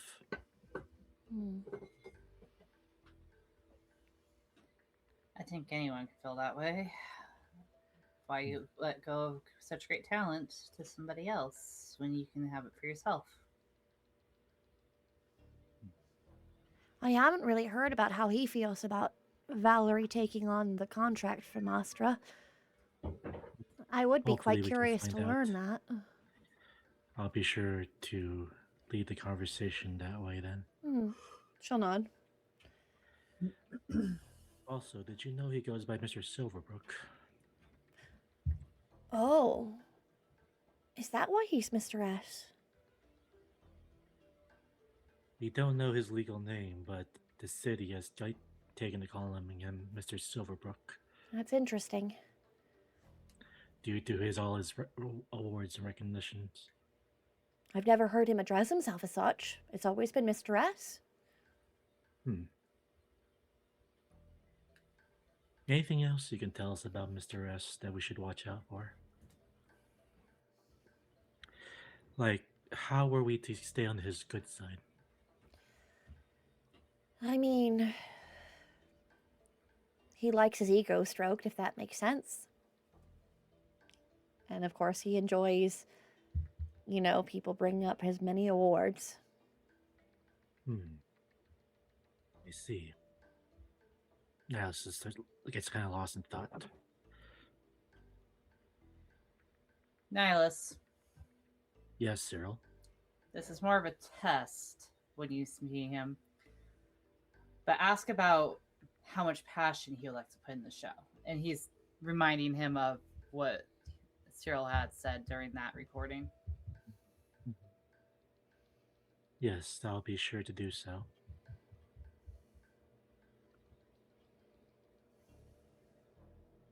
He looks at his phone like, they should be back by now. I think as if summoned, they come through the door And With there it is. a lot of bags. with a lot of bags. Yes. Way more shopping than probably you anticipated they would be doing. Well, Bee needs clothes. Yeah, well, you know, it's important. It really We is. had exactly 2 outfits: PJs Yeah. and a fancy dress. And now you got a closet. A la Silverbrooke. See. Yes. We're back. They see you brought an entire store with you. We went to lots of different stores. Now I have more than just 2 things to wear. You only had 2 things to wear. Amelia looks concerned. Well, yeah, the PJs that I wear all the time, they're really nice. You know, they don't even look like PJs. And the fancy dress.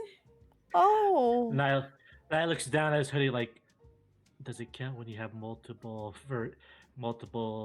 sets of the same hoodie? Do you have a closet full of it? Yes. Then I guess you'd be fine if you just like wearing hoodies. The I got exact a same hoodie too.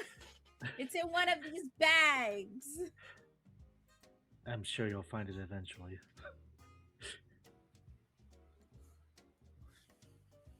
I also learned a lot about lawyer things because you told me it's gotta be like lawyery and stuff. You're going to be my lawyer? I thought you were going to be my sister. Well, they told me I gotta be like a sister lawyer. Sister lawyer? Exactly. I don't know. Yeah. And that's why Cyrille will be your co-counsel tomorrow when he joins you. Why? For reasons. That's not an answer. No, it's not. That's all you're gonna get. Fine. Well, I think that it just might be that, like, just in case if, like, something gets, I don't know, it's like backup. Yeah, backup. Cyril's your backup. That is, like, what you guys are trying to say, right? Hopefully, Yes. hopefully that one lady isn't there. She already thinks you're a bad boyfriend.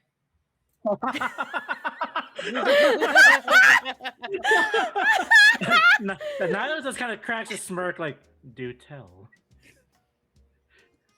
And why does she think that? Well, to give Cyrille some time, I tripped and fell, and Cyrille did nothing about it. Because I was busy trying to get the data without getting caught. That's why I said that I was giving you time and I fell. But you know, it made you look bad in her. And we made it worse. And it got worse for some reason. But yeah, she thinks that he's a bad boyfriend.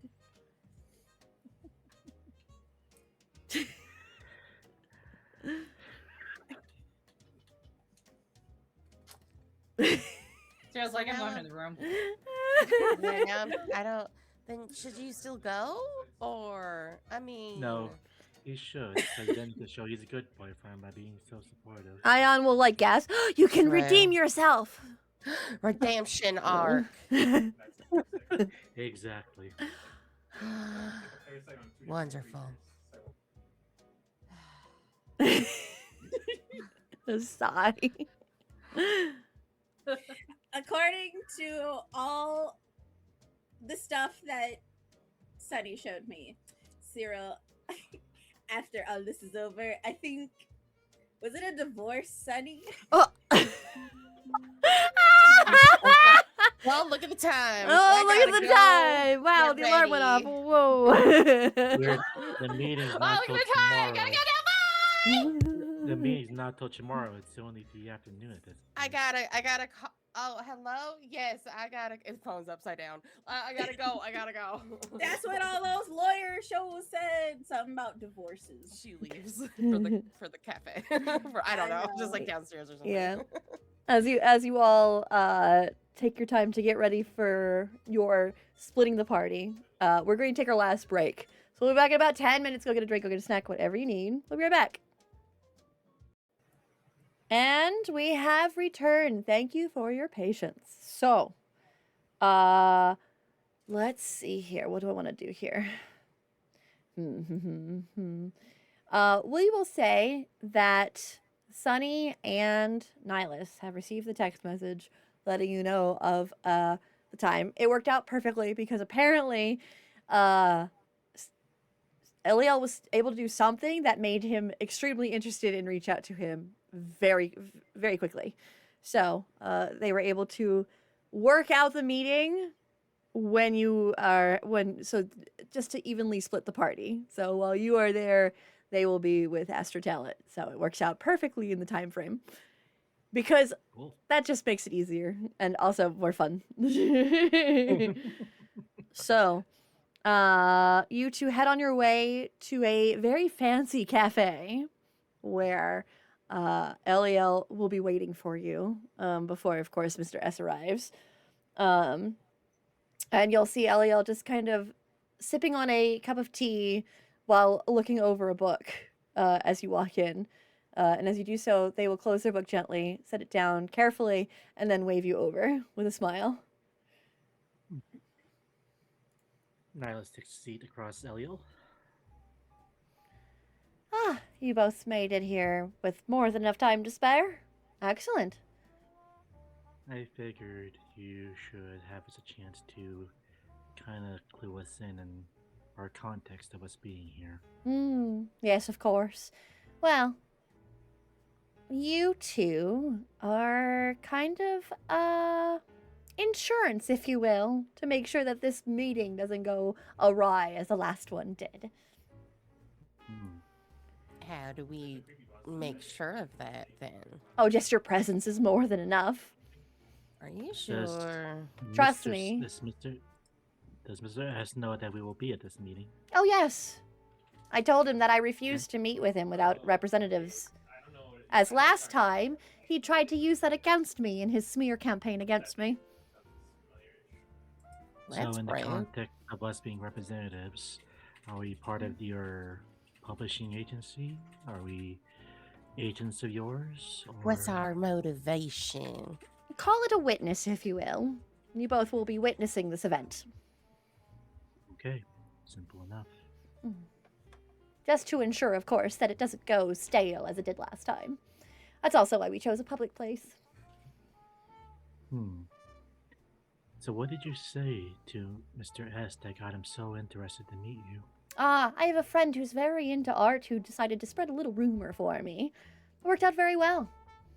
That rumor got him quite intrigued. Oh, I don't ask for specifics. I just ask for the person to put out the bait, and then they catch the fish. So we're just gonna find out what exactly brought him here. Well, he reached out and asked if now would be a good time again to ask about taking one of my properties once more. Apologized, of course, for the last behavior that he did. Poor thing was just so flustered with meeting someone such as I. You know, that whole spiel. And then they just kind of waved their hand a little bit. You see? And so, I agreed under my terms. And he had no choice but to agree. Again, I needed him to want this meeting. Oh, and that reminds me. He kind of turns to sight. He turns to Sunny. Amelia did tell me that if Mr. S should turn more serious, that means he's angry. Well, So yeah. keep that. Yeah, you stop talking. Otherwise, I mean, he seems kind of easy to read if that's the case. Yeah, that's really not much of a tell, but that's kind of common with most humans. I will say last time he didn't have that kind of interaction with me at all. He was just got always angry. normal before. Oh. I haven't So, met this form of her. This form of him, I will say. How much longer until he should arrive? Elia will move to their vest and pull out of their breast pocket a watch, and will look over it. Should be arriving here momentarily.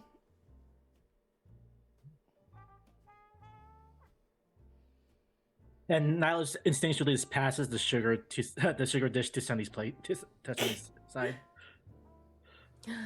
Thank you. After a moment, you see stepping in a man in very eccentric clothes, loud colors, and this like white hair that moves in different directions, but is somewhat tied back. It's just kind of escaping the tie, if you will. As he starts to walk over, he has these large glasses. He looks like someone who works in the arts. He's very stereotypical, but probably even more eccentric. Times it by like 1,000,000, and you got this man. Nihlus whispers to Sunny, "I'm glad I'm wearing sunglasses already. Otherwise, I would have been blinded." You're not missing much. He will walk over with a big smile. Mr. White, a pleasure to see you once more. And Elia will stand the picture of etiquette and will move just gently over. It is so good to see you again, Mr. S, especially under these better circumstances. You feel the warning in his voice of, don't fuck around with me once more this time. And you hear Mr. S go, yes, of course, of course.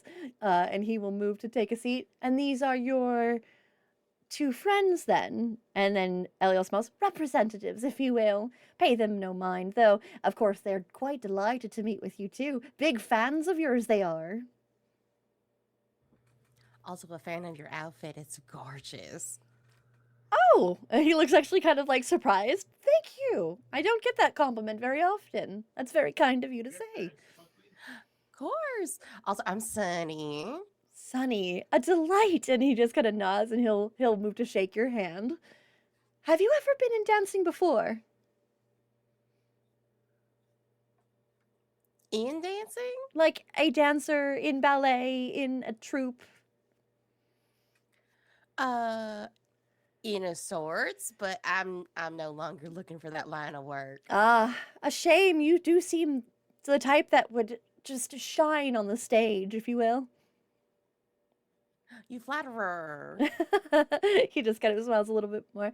Well, I just know them when I see them, I guess. And he just shrugs a little bit. You didn't get high before that, right? And then he'll look towards you, Nihlus. And you are? My name is Nihlus, sir. I need this robotically, like, monotonely puts his hand out. He looks towards your hand. A pleasure, Nihlus. And he'll shake your hand. So you both are fans of mine. How intriguing. Yes. I particularly enjoy... He names one of his random productions that he won an award for. Sure. He just nods. Thank you, Cyril's research. Yeah, Cyrille did enough research to find it, yeah. He just smells. Yes, that one was a classic for certain. One of my firsts. One of my bests. I do particularly like how you deviated from the original source material. Yes. That is one of the things I wanted to speak with you about, Mr. White. And he'll look towards Eliel. Eliel just leans forward. Yes, the last time we had this discussion, it didn't quite go with the way we planned, I think. And then you see Mr. S just put his head down a little bit. You have my deepest apologies for how that went. I was just so excited to meet with you and to possibly work with you. That is why I wanted to offer a different option, if you will. Eliel just raises an eyebrow. And he just smiles. I was wondering if perhaps maybe you wanted to write one together. That way we wouldn't deviate from your writing, but instead write our own new story together. An interesting proposal. I will have to look into that matter. I'm intrigued. It is a very big variation from what you asked of me last time. But for now, let me sit on it for a moment.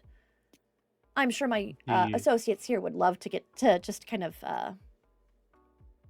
catch your ear and get some information from you too, though. Being big fans of yours, you'll see Ellie will just kind of wave a little bit, just granting you both the floor again. We actually had the pleasure of watching one of your productions of your newest production of Swan Lake. Ah, yes, my variation of Swan Lake. It's quite a new feature. I am quite pleased with how it's going.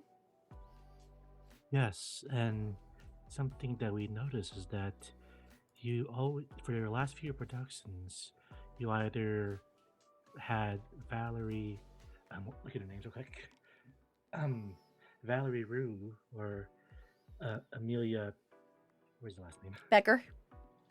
Amelia Becker in the leading roles. Ah, my two golden girls, if you will. You just kind of laughs a little bit with a big smile. Yes, those two. They embody those roles so easily. It's hard not to choose them. Yes. Is there a reason why you always had them casted as leads?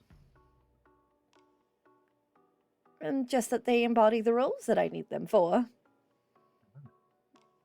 I don't think it's Okay. anything deeper than that. How did you first discover them?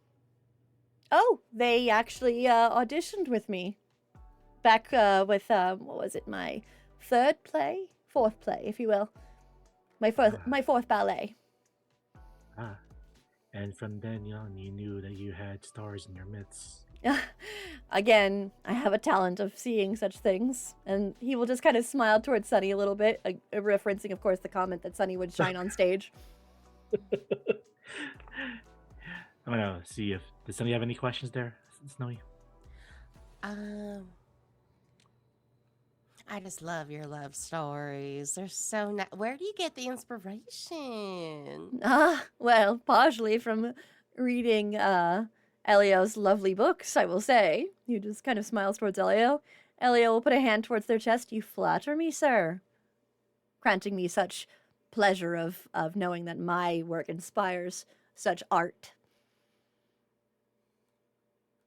And I'm just curious if you're so inspired for all these adaptations, why do you have to then see them change the story in some major way or form? Huh? Well, I'm sorry, I don't quite understand your question. He looks a bit confused. You, and a lot of your productions that are adaptations, it seems like you change the story in some way from the original plot. Is there a reason for that? One, I think it's more exciting for the people that have seen the original story multiple times to have a little bit of a twist, if you will. Such twists can change a story so drastically and yet make it even more powerful, more passionate, if you will. Is that why in your production of Swan Lake you had the black swan, the white swan become lovers instead? Yes, I found it quite interesting. A good shift from it, if you will. The original story What? is, of course, a tragedy, if you will, but I felt, though, it needed more of just a different touch, if you will. Did your casting of Amelia and Valerie in the lead roles have anything to do with that change? Did You're it ask inspire some of that change? you're asking if I cast them before writing the story? Changing the story, yes. Or did you have them in mind when you made your changes? I won't lie to you. They are quite an interesting duo, and their interactions together just made it feel as though it would work. So I would say yes, in a sense, probably not fully, granting them the complete reasoning as to why I did what I did. I think that would grant them a bit too much credit. Ah, of course.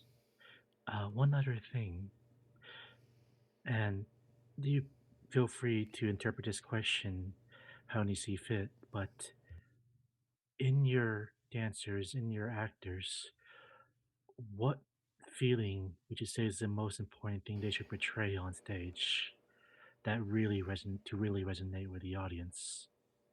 What an odd question to ask. He just kind of tilts his head a little bit. I don't think I've ever I'm sorry if considered. this question seems obtuse. No, I just don't think I've ever been asked such a question before. You'll see there's a shift in his expression as you do ask that question. Just a slight one. I would say that I would require my dancers to have more of an elegant, a romantic view on life. Passion for it, Like- if you will. Passion. Yes. Nothing would bother you more than a performance that lacks passion. True, but all art requires passion. Don't you agree? I suppose so. One must have passion for life, for love, for dance. Passion is required to give your all.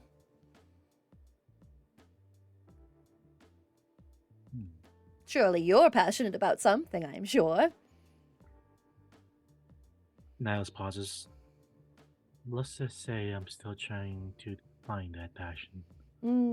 A wonderful experience looking for one's passion. I hope you find yours soon. We can hope. Hmm. Niles actually kind of says this with a slight tinge of like uncertainty. Mm-hmm.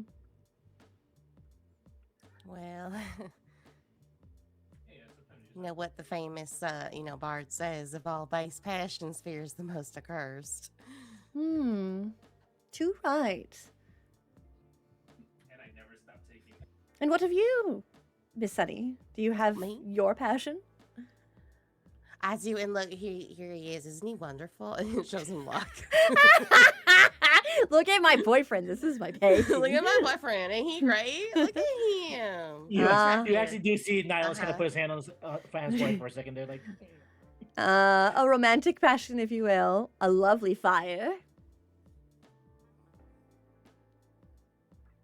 Thank you. Hmm. We're cultivating. We're cultivating. What a wonderful phase to be at in the beginning of a relationship. Wonder like the toilet or something like that.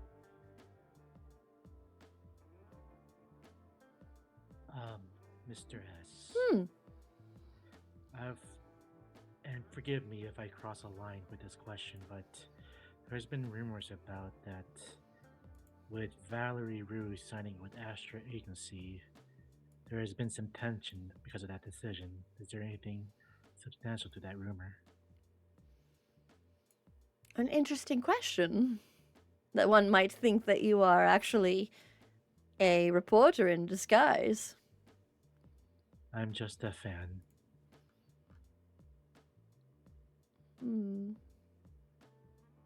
He'll just nod a bit, but you'll notice he does close off a little bit more with that question. There are, of course, rumors. Rumors are rumors. And Miss Valerie, of course, is destined for great things. One can only imagine where she will go.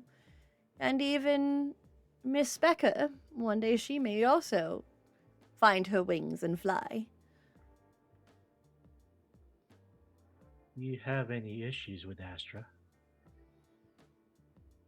What an interesting question to bring up Astra. It just seems like with their recent streak of picking up talent that it feels like soon they'll be in charge of all the stars in Silverbrooke and more. It's possible. I If wouldn't you can't know. get actors, they can't play in your plays. That is That'd be true. That'd Not be without Astra's horrible. approval. That would be terrible, but everything has to go But through it would be Astra. very expensive, probably, to get them. That is true. Turning such passion into commodities is quite a harsh reality, if you will. Now, I was going to try to kind of pick up on that, kind of connect with more with that. Like, yes, I imagine it would be very frustrating just to go through the red tape of contracts just to bring your work to life. Am I wrong? Roll for me a grasp for keys. Ooh, I was gonna say reveal your heart. Okay. In general. Oh wait. Oh wait. I should have had Sunny do this. Damn it. That's what I was like, wait. Ah. Okay, yeah. Okay, you go. You have no option. I already made my peace. I have something if that one fails. Okay. Let me check my bonds. I have at least one bond with Sunny, oddly enough. Mhm. Okay. All right. Also, sorry Here if we you can go. hear your husband in the background. I can. It's okay though. So sorry. You can't help that. I mean, I can turn down my gain. Oh, but that's it a doesn't bad help. miss. Ooh. Oh. So with a 4, you could still go for the key if you want. Can I assist in any way? No, not until this is Fuck. finished. Okay, I can choose the marker ruin. That's Uh-huh. not too bad. I don't think I have any mark at the moment. But in doing so, two first. You know what? I'll take the risk. Oh, I do have 4 ruin. Okay, that's not too bad. So you're gonna take the ruin? I'll take the ruin. Okay. I will say, as you bring that up,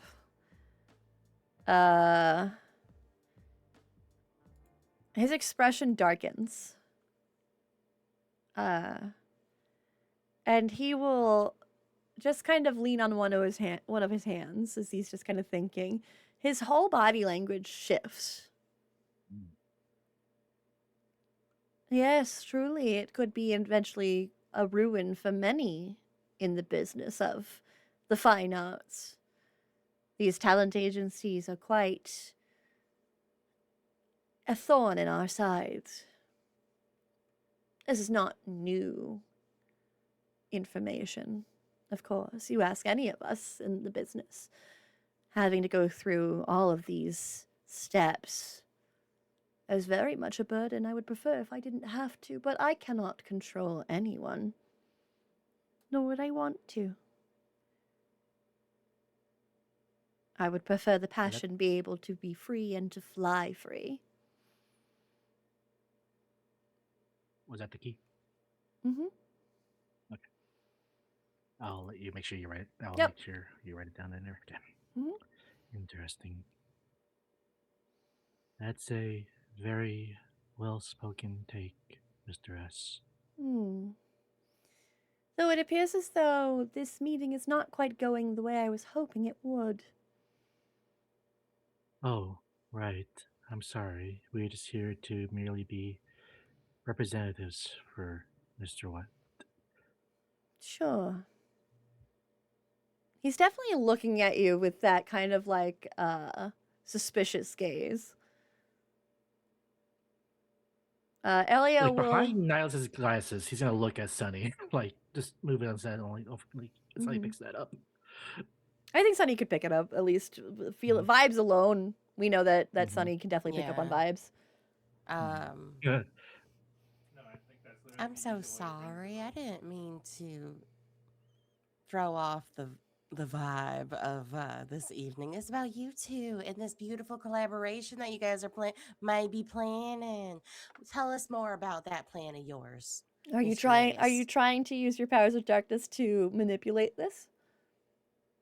Maybe.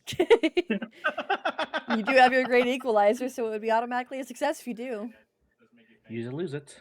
You gave that you put some words. Yes, let's do it. I like it. Let's go.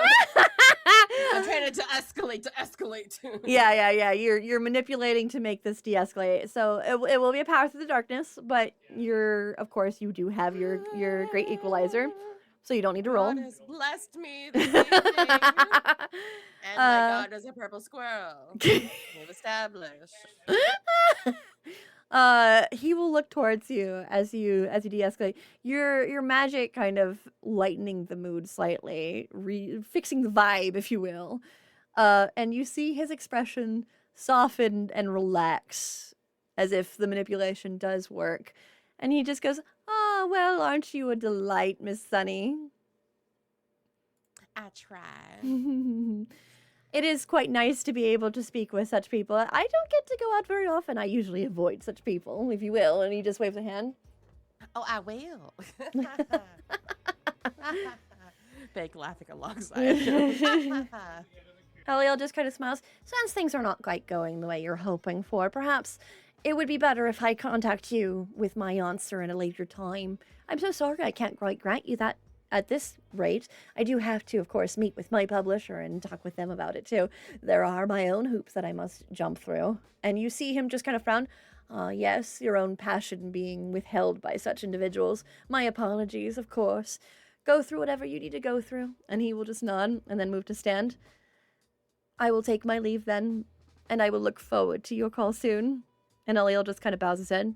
Thank you for your patience and understanding. And then you see him nod a bit. It was lovely to meet you both, Nihlus and Sunny. Please take care of yourselves. And he'll just wave gently. And then he will move to walk away. Nice to meet you too. Keep in touch. Bye. Be safe.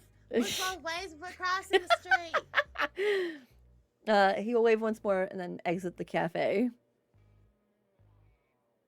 Nels turns to Sunny. I didn't screw that up, did I? Oh, I have no idea. He was kind of hard to read. Eliel just chuckles softly. Not really, but I mean, his tone was everything. But also, like, that was fake. That was fake as all hell. Definitely seems like he's not a fan of Astra, that's for certain. But he It's like, doesn't seem like the type to. They keep him to from his stop. passions.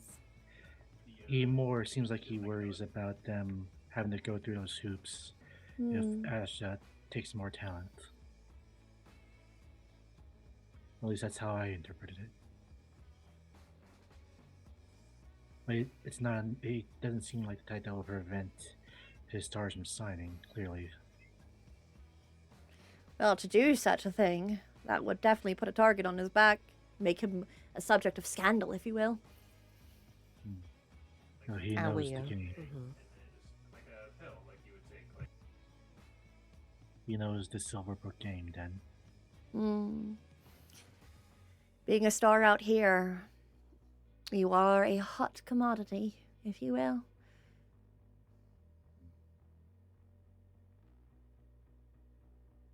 what did you take from all of that, Eliel? You want my opinion? Please. You just think for a moment. To be honest, I can understand where he's coming from. I always like to try and understand more than just immediately get antagonistic. Sure, he tried to smear me, but man didn't do a good job of it, so no hard feelings. I won that battle. I will say, though, that with such an individual such as that one, it is true that here in Silverbrooke, Astra is a strange agency that does handle multiple individuals, and with those contracts, it does make it more difficult for movies to sign on actors, ballet troupes to sign on dancers, etc., etc. Having such a negative feeling towards that kind of thing, it's very common for individuals such as him. Even when he spoke of my publishing company doing the same thing. While I agree in some aspects, my publishing company is actually quite kind, and I don't see them in that same light. But I could see where people would see it as restrictive or constrictive. He might have been hurt in the past. It's possible. Many people can act in such a way. Being denied such people from, his events and his dancing, especially being as big as he is, that might be a huge hit on him. He did How- mention how he likes to change stories. And with how often he might change stories, he might need actors or dancers at like a moment's notice. Shifting stories in such a way is a new approach, that is for certain. Why he gained his popularity, but the need for individuals becomes quite great.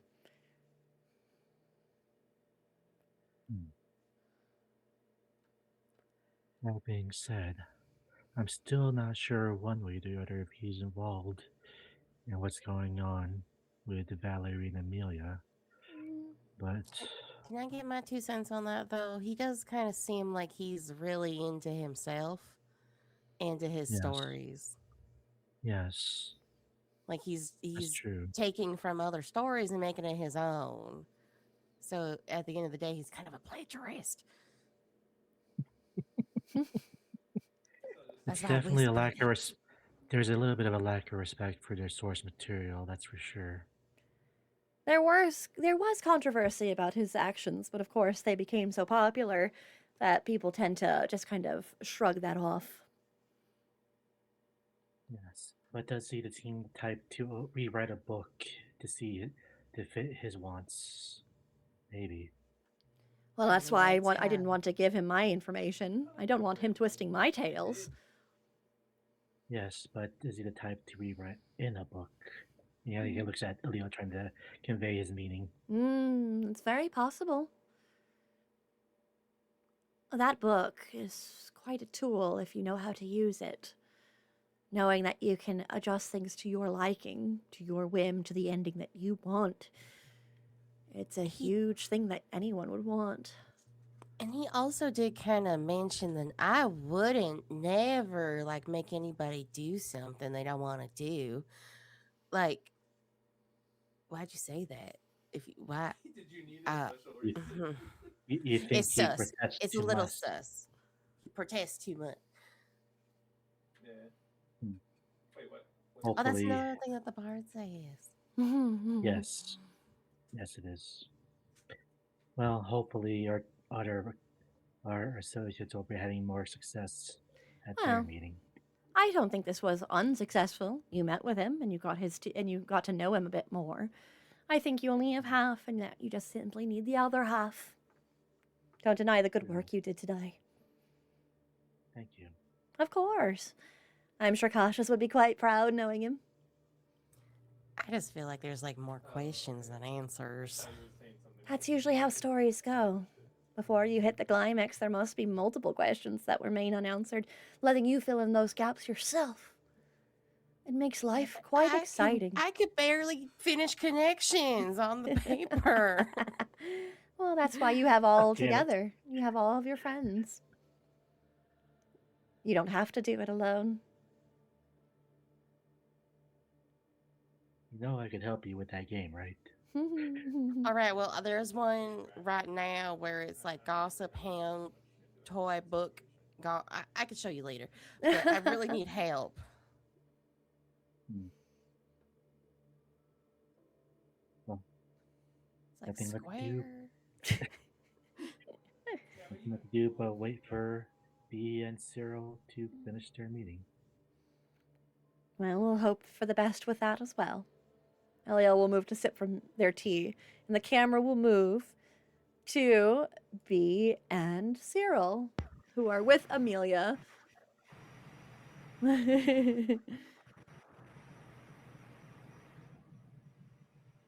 So I don't have to yell objection. Amelia just shakes her head. I don't think so, no. You don't have to yell that. In fact, you don't Okay. yell at all. In fact, you probably don't want to yell. Okay. Look, like I said, you guys mentioned something about Lawyer Way, and we just looked at lots of things on Sunny's phone, and there was a guy that kept screaming objection and something about a bend and snap. Bend and snap? Yeah. What is a bend and snap? And a perm. I don't know what a perm is, but A perm? And I mean, I suppose people still get perms. yeah. It's what you do with your hair. Oh. Yeah, there was something about that. And it's just a lot of just apparently it's all lawyery stuff. And A perm is lawyery? Amelia looks confused. I don't know. They were sitting there, and it's like, oh, when did you get your perm? Cyrille, since I'm assuming both you and B both have earpieces, and you'll hear Ion's voice through that earpiece going, "Are perms a lawyer thing?" Cyrille will pinch the bridge of his nose. According to this movie, it can be very it can get you to prison. Yes. What? We don't have to reenact everything we see on TV or in a movie. All you're going to be doing is just sitting here and listening, pretend to be Amelia's sister. Why am I dressed like a lawyer? Because when you go to a formal meeting, you have to look nice. Trust me, I hate wearing these clothes too. Fine. Amelia's just like looking. I would say this girl's wearing like a really nice, like button up, like a button suit, like a button suit, basically. Yeah, you're just suited up. Suited up. They're both. You're both layered up. Yeah, layered up. Because she's in her pink trousers and she's got a different shirt on. Which one's the prosecution and which one's the defense lawyer? Which one's the Phoenix and which one's the Edgeworth? You never know. Oh Lord. You find out. You all walk into Astra Talent, where you are met by Akayuay Baird, who kind of smiles towards you and then will look a little bit surprised to see, of course, Cyrille and quote unquote Sunny. And he will stand a bit straighter. Oh, I wasn't expecting you to bring anybody else. Well, howdy, welcome. If you'll follow me, I'll lead you to the boardroom. And he will just smile and start to walk with you. Who else is going to be there? I didn't expect anybody to be here. So it's just you? And us? Oh, I thought you were talking about me not expecting you all here. No, it's me, Miss Moon, and Mr. Monroe. Nope. Whoa, okay. Monroe. Is there anything we should expect with Mr. Monroe? Oh, well, I mean... Any warnings? Warnings? He looks confused. I don't know. Are you planning on saying something? He looks confused. We just want to make sure the meeting goes right and that we don't do anything that would upset Mr. Monroe. Yeah. I mean, just pay attention to common sense, I guess. He looks confused. He doesn't know what else to say. Common sense, got it. The common sense of this group. He Well, at does. least one of them is gonna for sure has it. Try to, at least. One does, but he chooses to ignore it. So you three are led into a boardroom where you can see Rosemary Moon, who you've all seen before, the long red hair, wearing a pencil skirt and blazer, looking every bit a CEO, even though she is not. And beside her, you see an individual with this just like kind of curly black hair, very dark eyes, and this like beautiful like tan skin, sitting there in a kind of not like a bright maroon, but like a deep maroon, almost black suit, with a brighter tie, as he just kind of smiles, and he'll move to stand. He has a very soft expression actually on his face as he looks towards Amelia.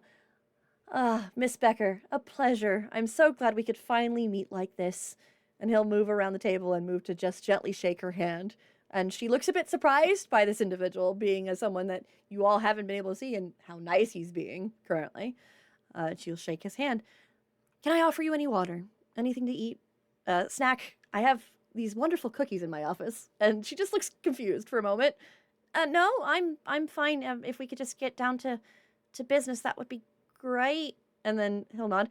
Oh, and your companions. So sorry. He smiles towards Cyrille and B.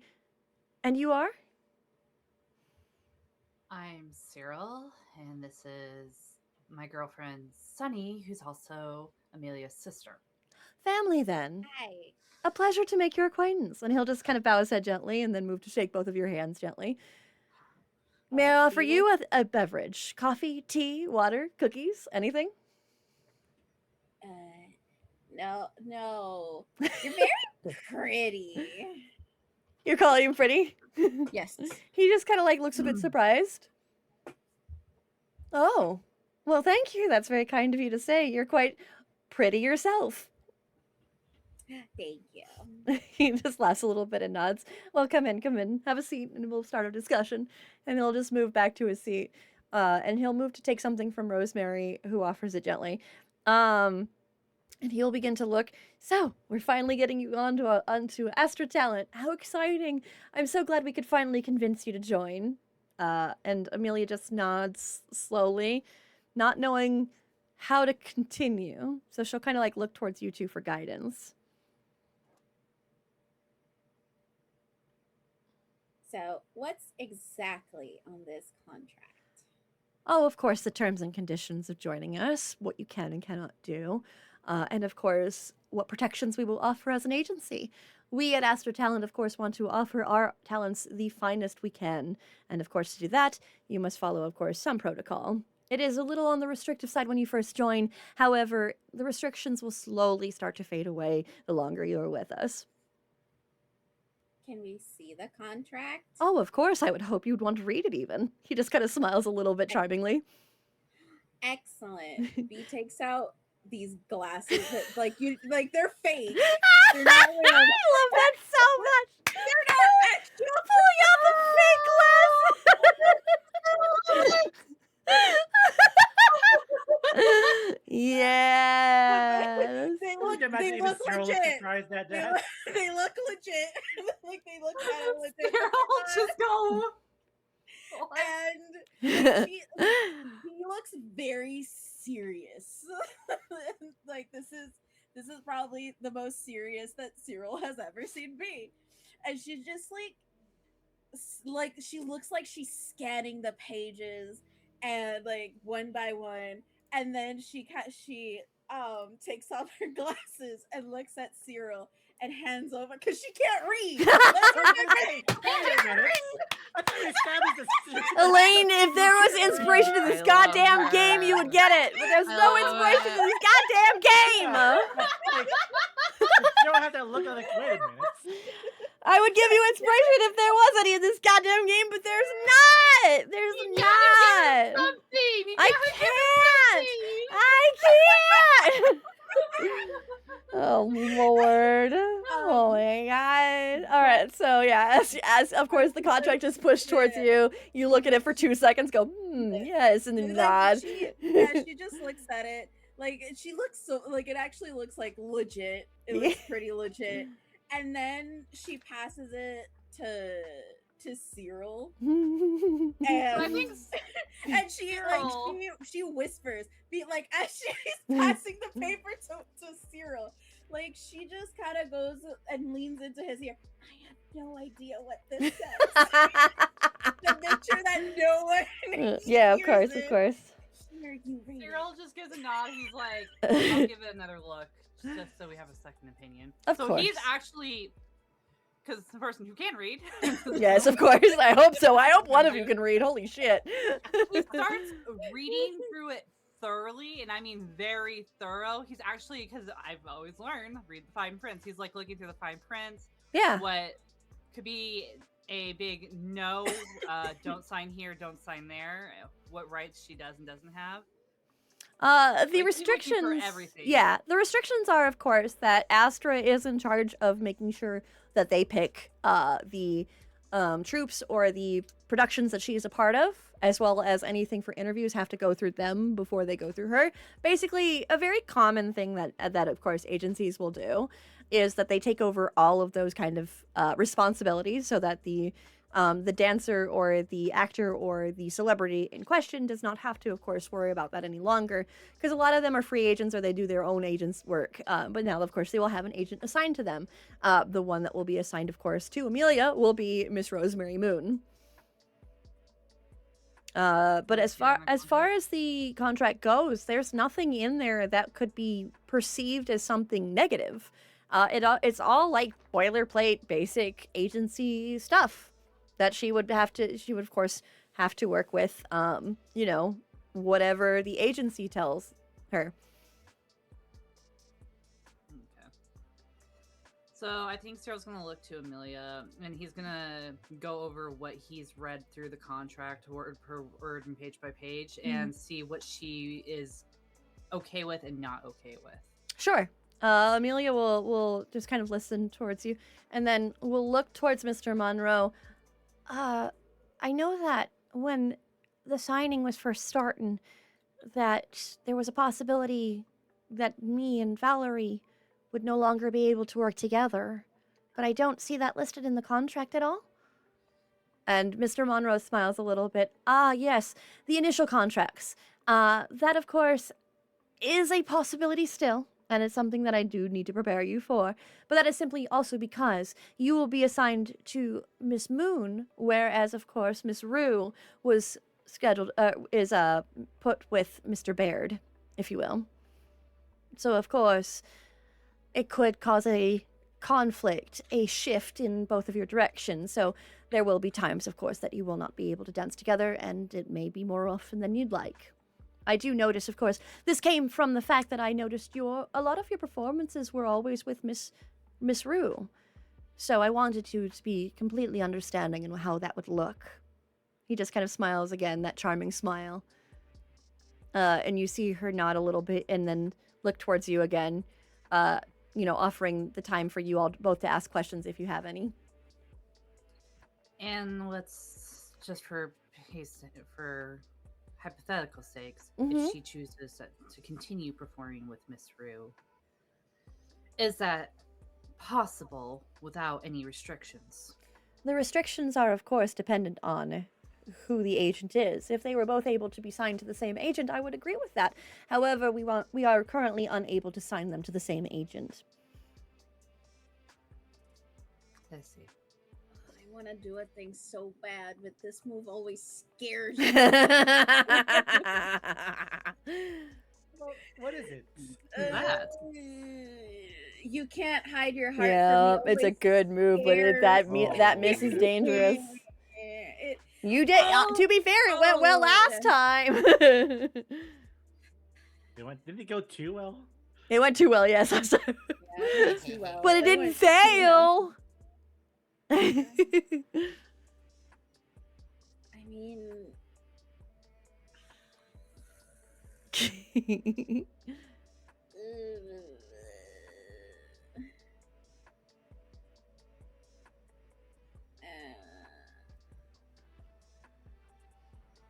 I wanna, because it's a perfect opportunity.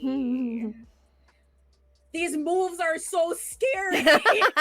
And trust me, I'm looking at my moves too, and I'm like, Yeah, because the new one that I got, I look at it and I'm like, I want to Is shit the myself. move just looking at scary, it. or is the thought of what Hina's gonna do scary? Both. Oh, okay? Lord. Happy GM day, baby. You know what? You know what? Yes, happy GM day. I'm gonna do it. Fuck it, we ball! Fuck it, we ball. Let's ball. go! Fuck A it, gift we to ball. me! Yeah, you don't know what I'm gonna Gift to do. you. You're making Exactly. assumptions. So scary though too. Okay, so you're doing You Can't Hide From Me? Yeah. All right, let's see. You are sensitive to the surface thoughts and strongest feelings of those around you. You deepen your senses, spend darkness tokens, and roll. Go ahead and roll. Let's see what you get, bestie.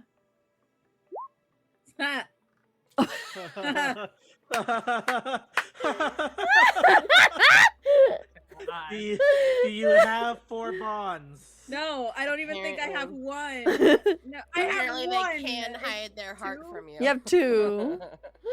No, because the miss is really bad. Okay, the miss is really bad. The darkness within you takes hold and will break the mind and heart of who you were connecting to.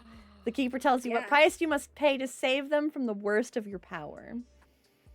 So you have an opportunity to save them. Mm-hmm.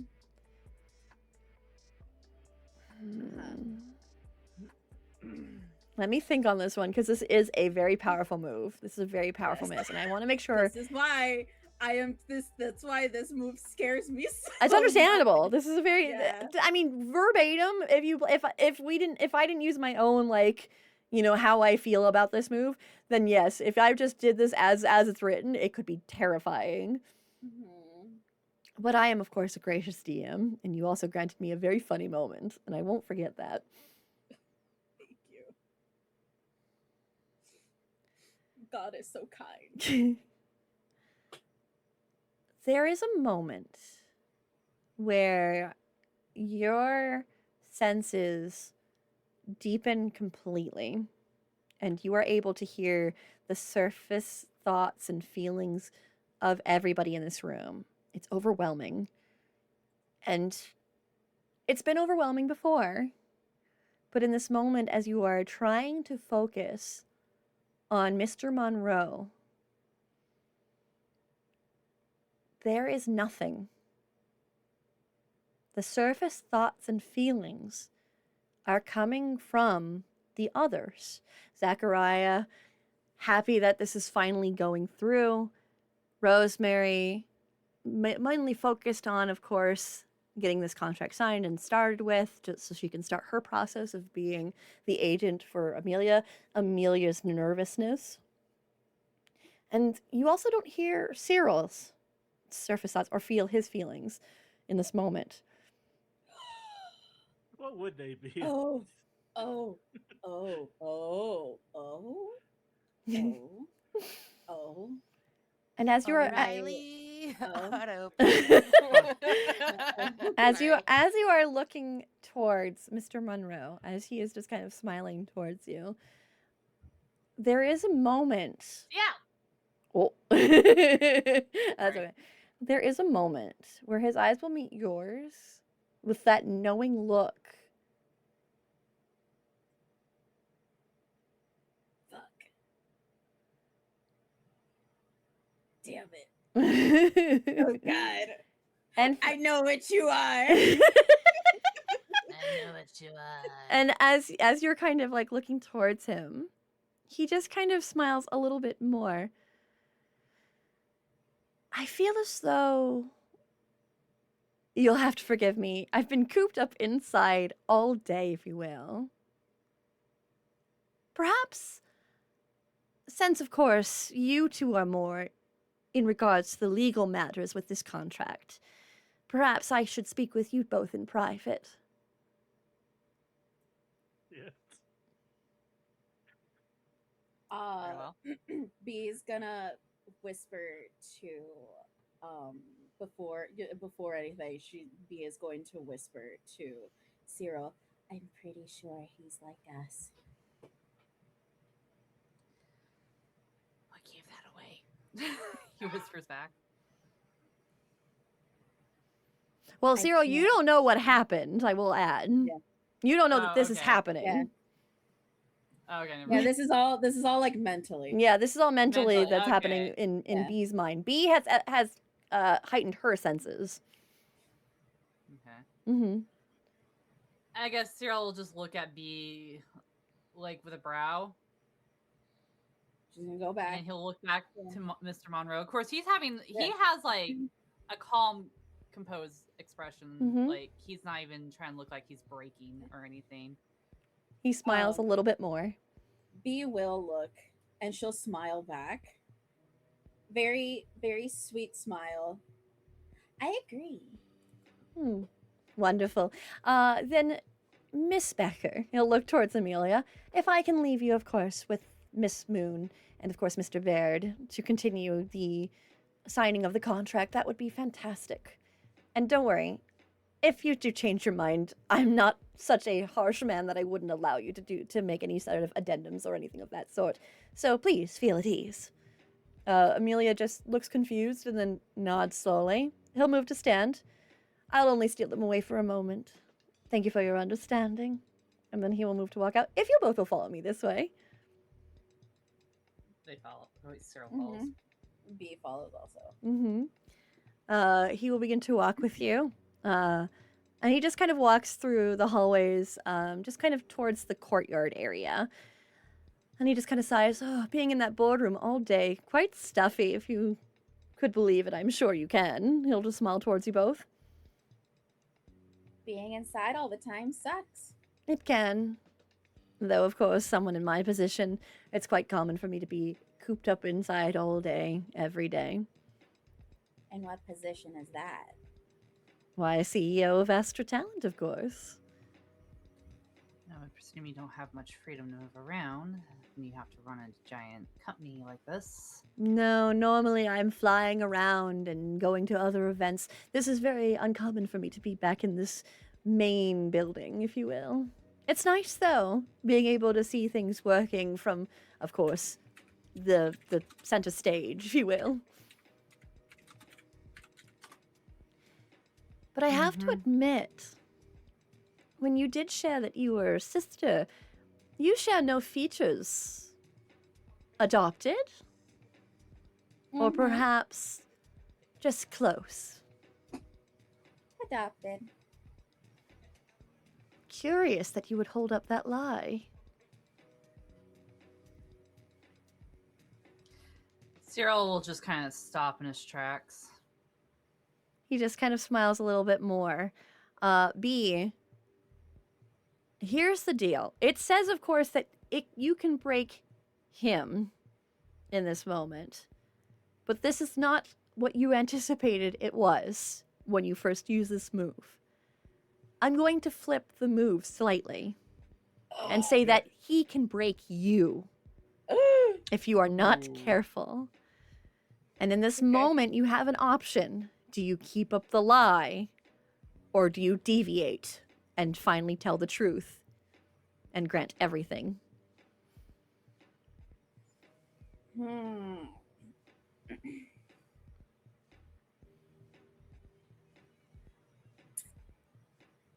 gonna play with it. What makes you think I'm not her sister, adopted or otherwise? You want to What know how I makes you caught think- you in the lie? Could be a lie, could be truth. Oh, I I know wanna it's a know. lie. And how did you come to those terms? You feel surrounding you. It's almost as if there are spirits everywhere watching you. Ayo. You both feel a chill up your spines. And then he just kind of smiles a little bit more. Call it a hunch.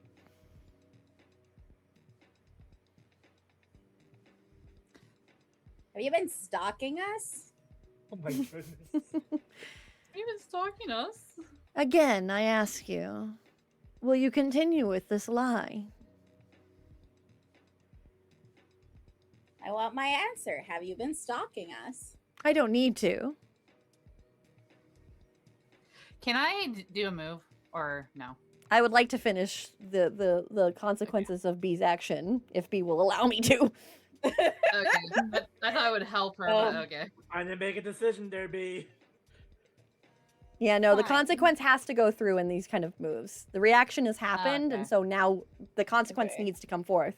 So it really does depend on B's choice. Okay. Fine. You caught me.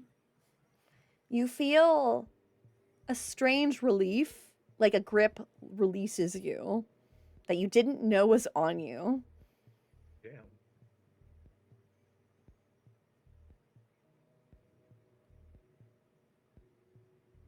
So then my question remains then, who sent you?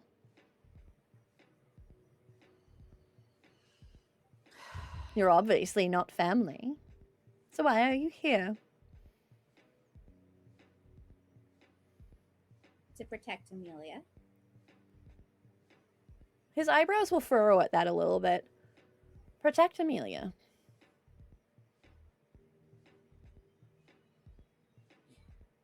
We're friends. There. Yes, that I can No, I- believe. We're friends. But what are you protecting her from?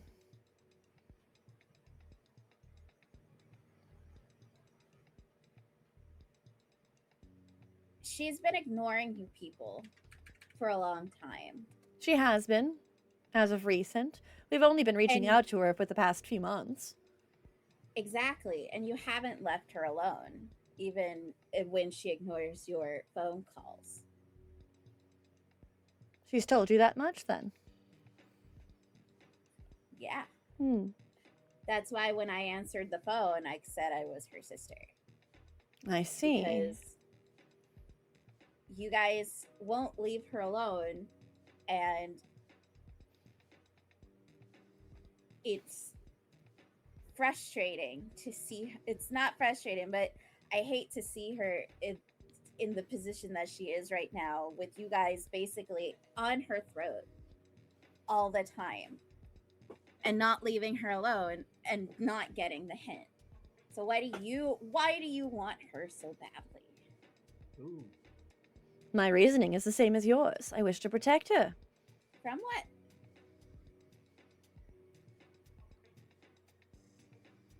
If I shared it with you, would you even believe me? Trust me, we've been through enough that anything is possible, so might as well. Though I seem to be a suspect in those dangerous persons, apparently, that can harm Amelia. Well, maybe your words could actually help your case. You both are interesting, that's for certain. So who are you trying to protect her from? Astra talent exists for multiple reasons. He will kind of turn from you. I started it when I was a star myself, if you could believe it. You do have a pretty face. You're too kind. He just smiles a bit more. Though, of course, I was more popular in black and white. He just kind of smiles a bit more.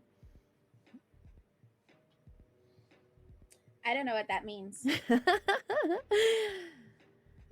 A different time, if you will. So you're like old. Oh my god. To imply that I'm old would imply that I'm still alive. Are you dead? That would be the way to go, yes, I suppose. If You're I'm an not alive, omen. then I would be dead. Cyrille just kind of doesn't hide it. You're an omen. I am. Good, this makes things easier then. How so? Well, given that you've caught us red-handed, perhaps we can exchange a deal of some sort or a A favor? deal. That all depends. We give you what we know. In exchange, you give us what you know. Maybe, if anything, if we both want the same thing for Amelia, obviously. But we obviously are not going to go anywhere back and forth with this pressuring if we don't meet in the middle. If you really care, if you're really trying to protect her like you say you are, be a good deal. Unless you're trying to backstab us. Wouldn't that be just the way? I know you could have easily thrown us out right there and then. I could have. You're right. Though it is hard to expose such a lie. There's no reason to lie that you are family, unless, of course, you were trying to gain our secrets. I could have said that you were some sort of spy for someone, I suppose. But then, of course, you are attached to the one thing I need, which is Amelia's signature. So, I'm a businessman. I understand the risks of throwing you both out. That's why I figured we could talk in private more instead. No one else knows what I am. And now no one else knows what you are here in these walls. So, it works out that way. It does. I agree to your terms as long as you will give your information first. What if we give it at the same time? Then we won't be able to understand because we'll be talking over each other. He just smiles a bit more. But we can write it down. I will write nothing down. Cyrille just kind of looks at Bee, places a hand on her shoulder, saying, and gives a look of, "Let me handle this." Fine. I tried. So Cyrille comes to immediately confesses that they're from. Why was I about to say division? Oculus. Mm-hmm. And what their assignment was at the very start. And he does explain the video that he saw, and then he kind of withholds a little bit because he doesn't know what is exactly the important information, but he like brings up the video, brings up who they are, what their reasoning was, what they've learned so far about Valerie Rue,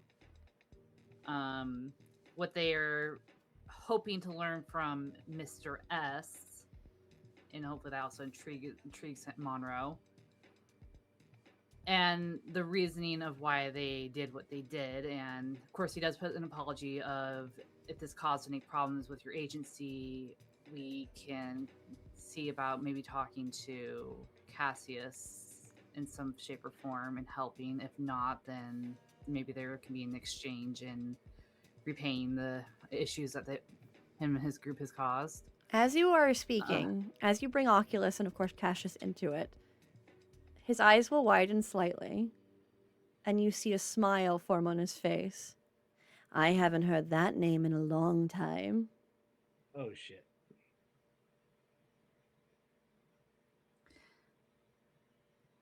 He seems to get around. Only to a select few of us, I will say. So, you're with Oculus? Yes. Well, that makes things a little less complicated, I will say. But only a little. I didn't expect your group to come back to my door anytime soon, and yet here you are. So we're not the first to have investigated you.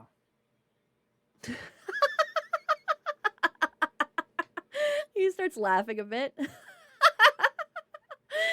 Investigate. That's a riot. Ah, you could consider me more of a childhood friend. Huh? Just like that, like, huh? Huh? Cassius has friends? He actually fully laughs at that one.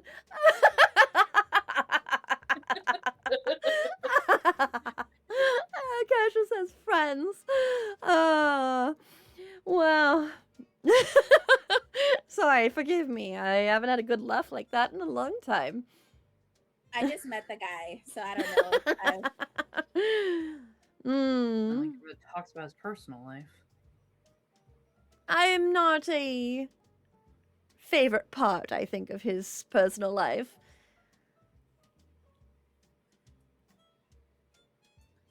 That's why I go by Monroe now. It's easier. You know, you've been dead long enough. You need to change your name every so often so people aren't like, why is that one person from the 1920s still so young looking? Oh, I understand that. I do that all the time. Are you that old? I had no idea.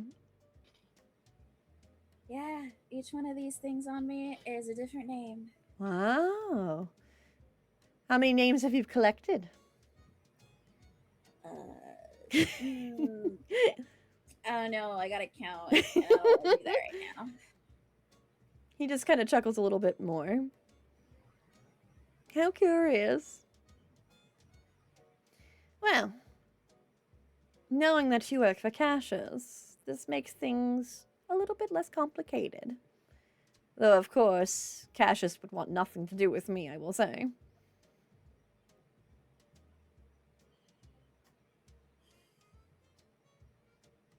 Of course. Hmm. Fortunately, I can't leave anything on my report, but I can probably just say we met Mr. Monroe. That is why I'm Monroe now. I would be doing me a great service if you would. Of course. The last thing I want to do is break Cassius's heart again.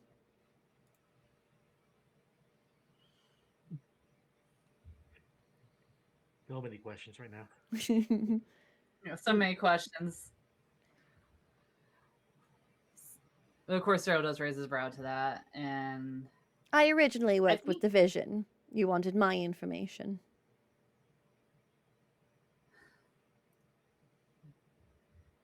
so you were at a crossroads with him. More I knew Cassius back before. Oculus was a twinkle in the eye.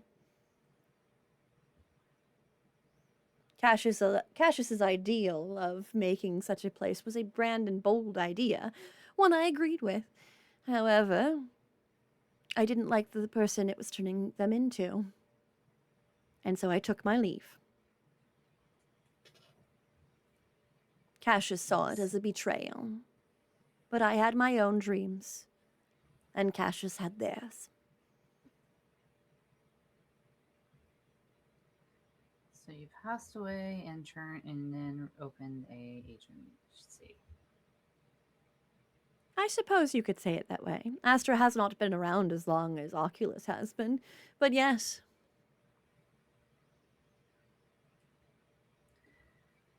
Okay, now comes the questions that we've been curious about that connects you, Astra, and Amelia and Valerie to this place. What exactly who or what are you protecting her from? To be completely honest with you, I have no fucking idea. Are you doing the same for Valerie? Yes, Why? because while I am not with Oculus, I do share some of Cassius's ideals. Those with power should be protected, whether or not they're awoken to it or not.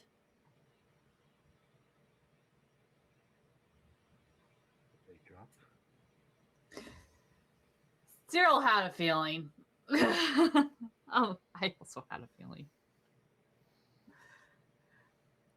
That would explain so much. Though somebody is definitely twisting something. Whether it is in my building or outside, I cannot say.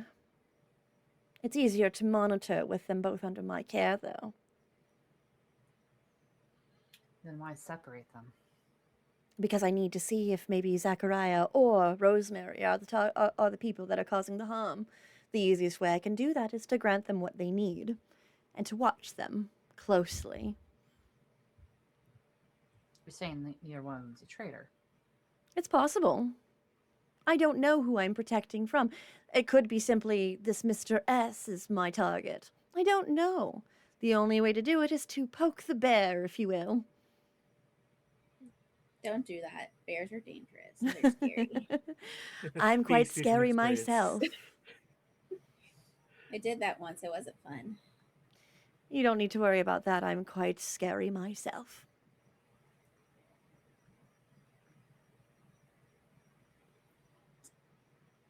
I see. So by having her under your protection and under your agency, I get 3 things the way I'm currently working. He will turn towards you and just smile a little bit more. His face holding a little bit of calculation, but still that kindness. 1, I can see if Rosemary is planning something by granting her Amelia, watching closely on how Rosemary monitors and utilizes her, and of course, how things move forward with her under her care. 2, I can keep an eye on Zachariah Bard based on how he interacts with Valerie, though currently he hasn't shown me any problems. I don't believe he is my target. If he is, he's doing very well at hiding it. And then 3, taking both of the star talents from one Mr. S will definitely poke and prod the bear enough to maybe make a move happen. I am not one of division, nor of Oculus. I will protect my people, my fellow Omens, my fellow, what are they called by the humans? Monstrous? In the way that I Carpenters. deem fit. Harbingers?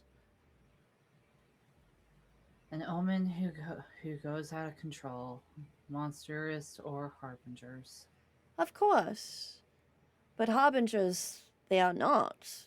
There are no harbingers. Unless I've missed something. Well, I can Cyrille. tell you. I can tell Just you yours. that the two there aren't like us. I could hear their thoughts clearly while I wasn't there. Couldn't hear yours or yours. She points to both of them. So that's so. Oh, I could have There- allowed you. You just didn't want to. I Correct. get it. I get it. I'm being nosy.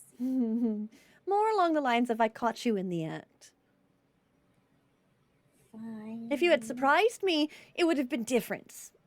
You probably would have heard my surface thoughts. However, I caught you. And I needed you to know that I caught you. Because you showed me your cards quite easily.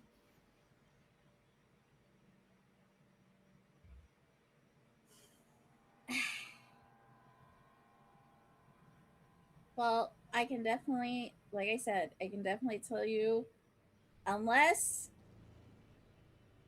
they are pretending, I could hear their thoughts, their surface thoughts, clear as day. I won't put it past them that they could be pretending. But of course, that does help, and I will make note of it in my own observations, so thank you for that. My goal, as I said, is to protect Amelia. You may not agree with my methods, and that's fine, but I wish to do that. That is my intent. How I protect her, I won't give you that full detail. As long as it doesn't put her or her friend in harm, that's all that matters.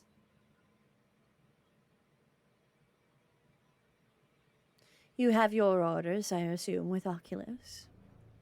So you handle things as you see fit. I find no reason to try and halt your progress, as long as you do not halt mine. Cyrille gives a nod to that. Wonderful. I'm glad we could come to agreement at least on that front. And thank you for your understanding of my inability to share everything. Of course. He smiles a bit more. Shall we return? One more question, super simple. Hmm. If Amelia decides to sign, which I'm assuming she's going to, do we still have permission to come with her? Why In would you case want of any- that?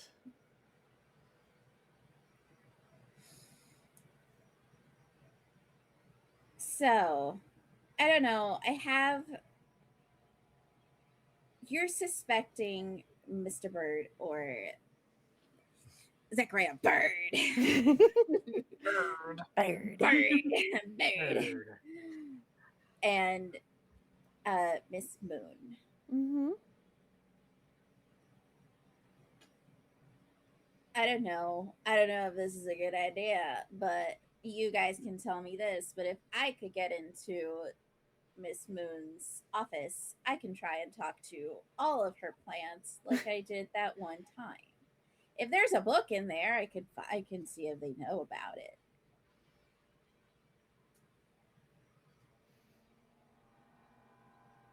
Interesting.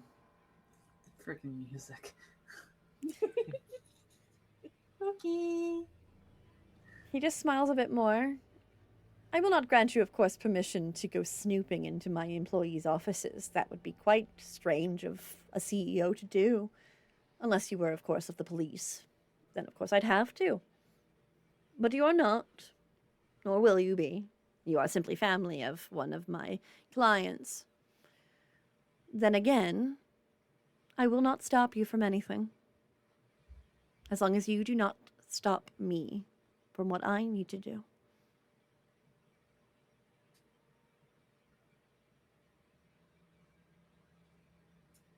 She well. shrugs. That's it. That was my question. He just nods.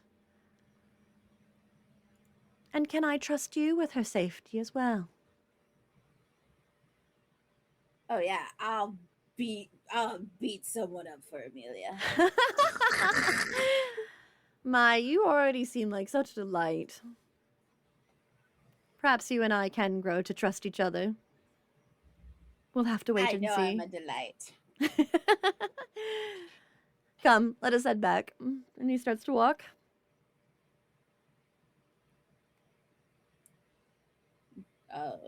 Bees behind him. All right. As you both follow behind and make your way back, you'll notice, of course, that Amelia has signed the contract. You see Mr. Monroe smile grandly, move to shake her hand gently.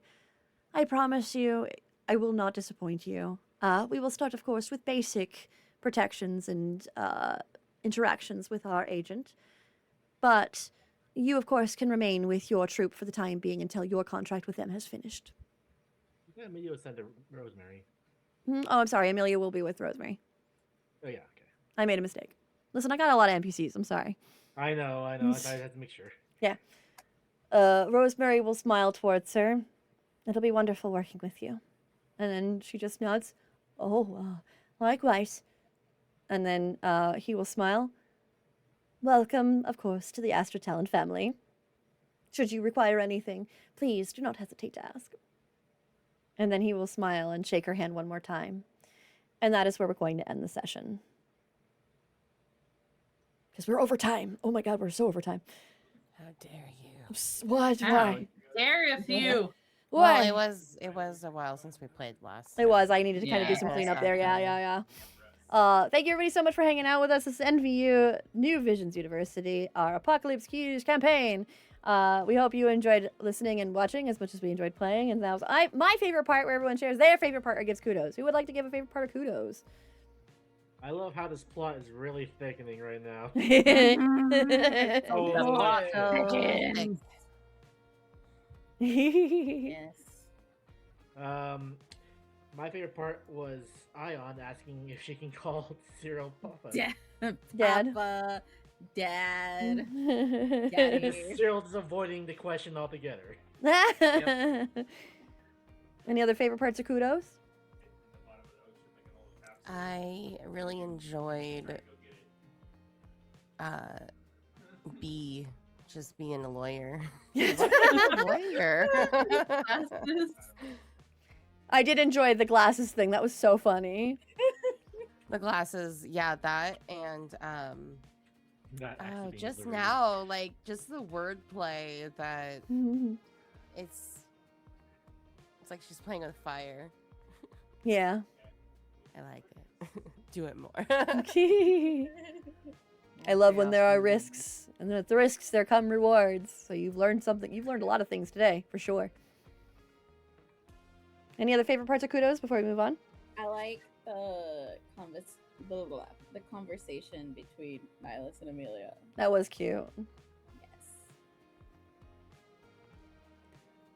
All right. Well, it is late, so we're just going to go ahead and call it a night. Thank you all so much for hanging out with us. We really do appreciate you. Hopefully you can join us for the next one. My next stream won't be until next week, of course, where we continue with more NVU. So hopefully you can come join us for that. But until then, stay safe, be kind, and we shall see you next time. Goodbye, everybody.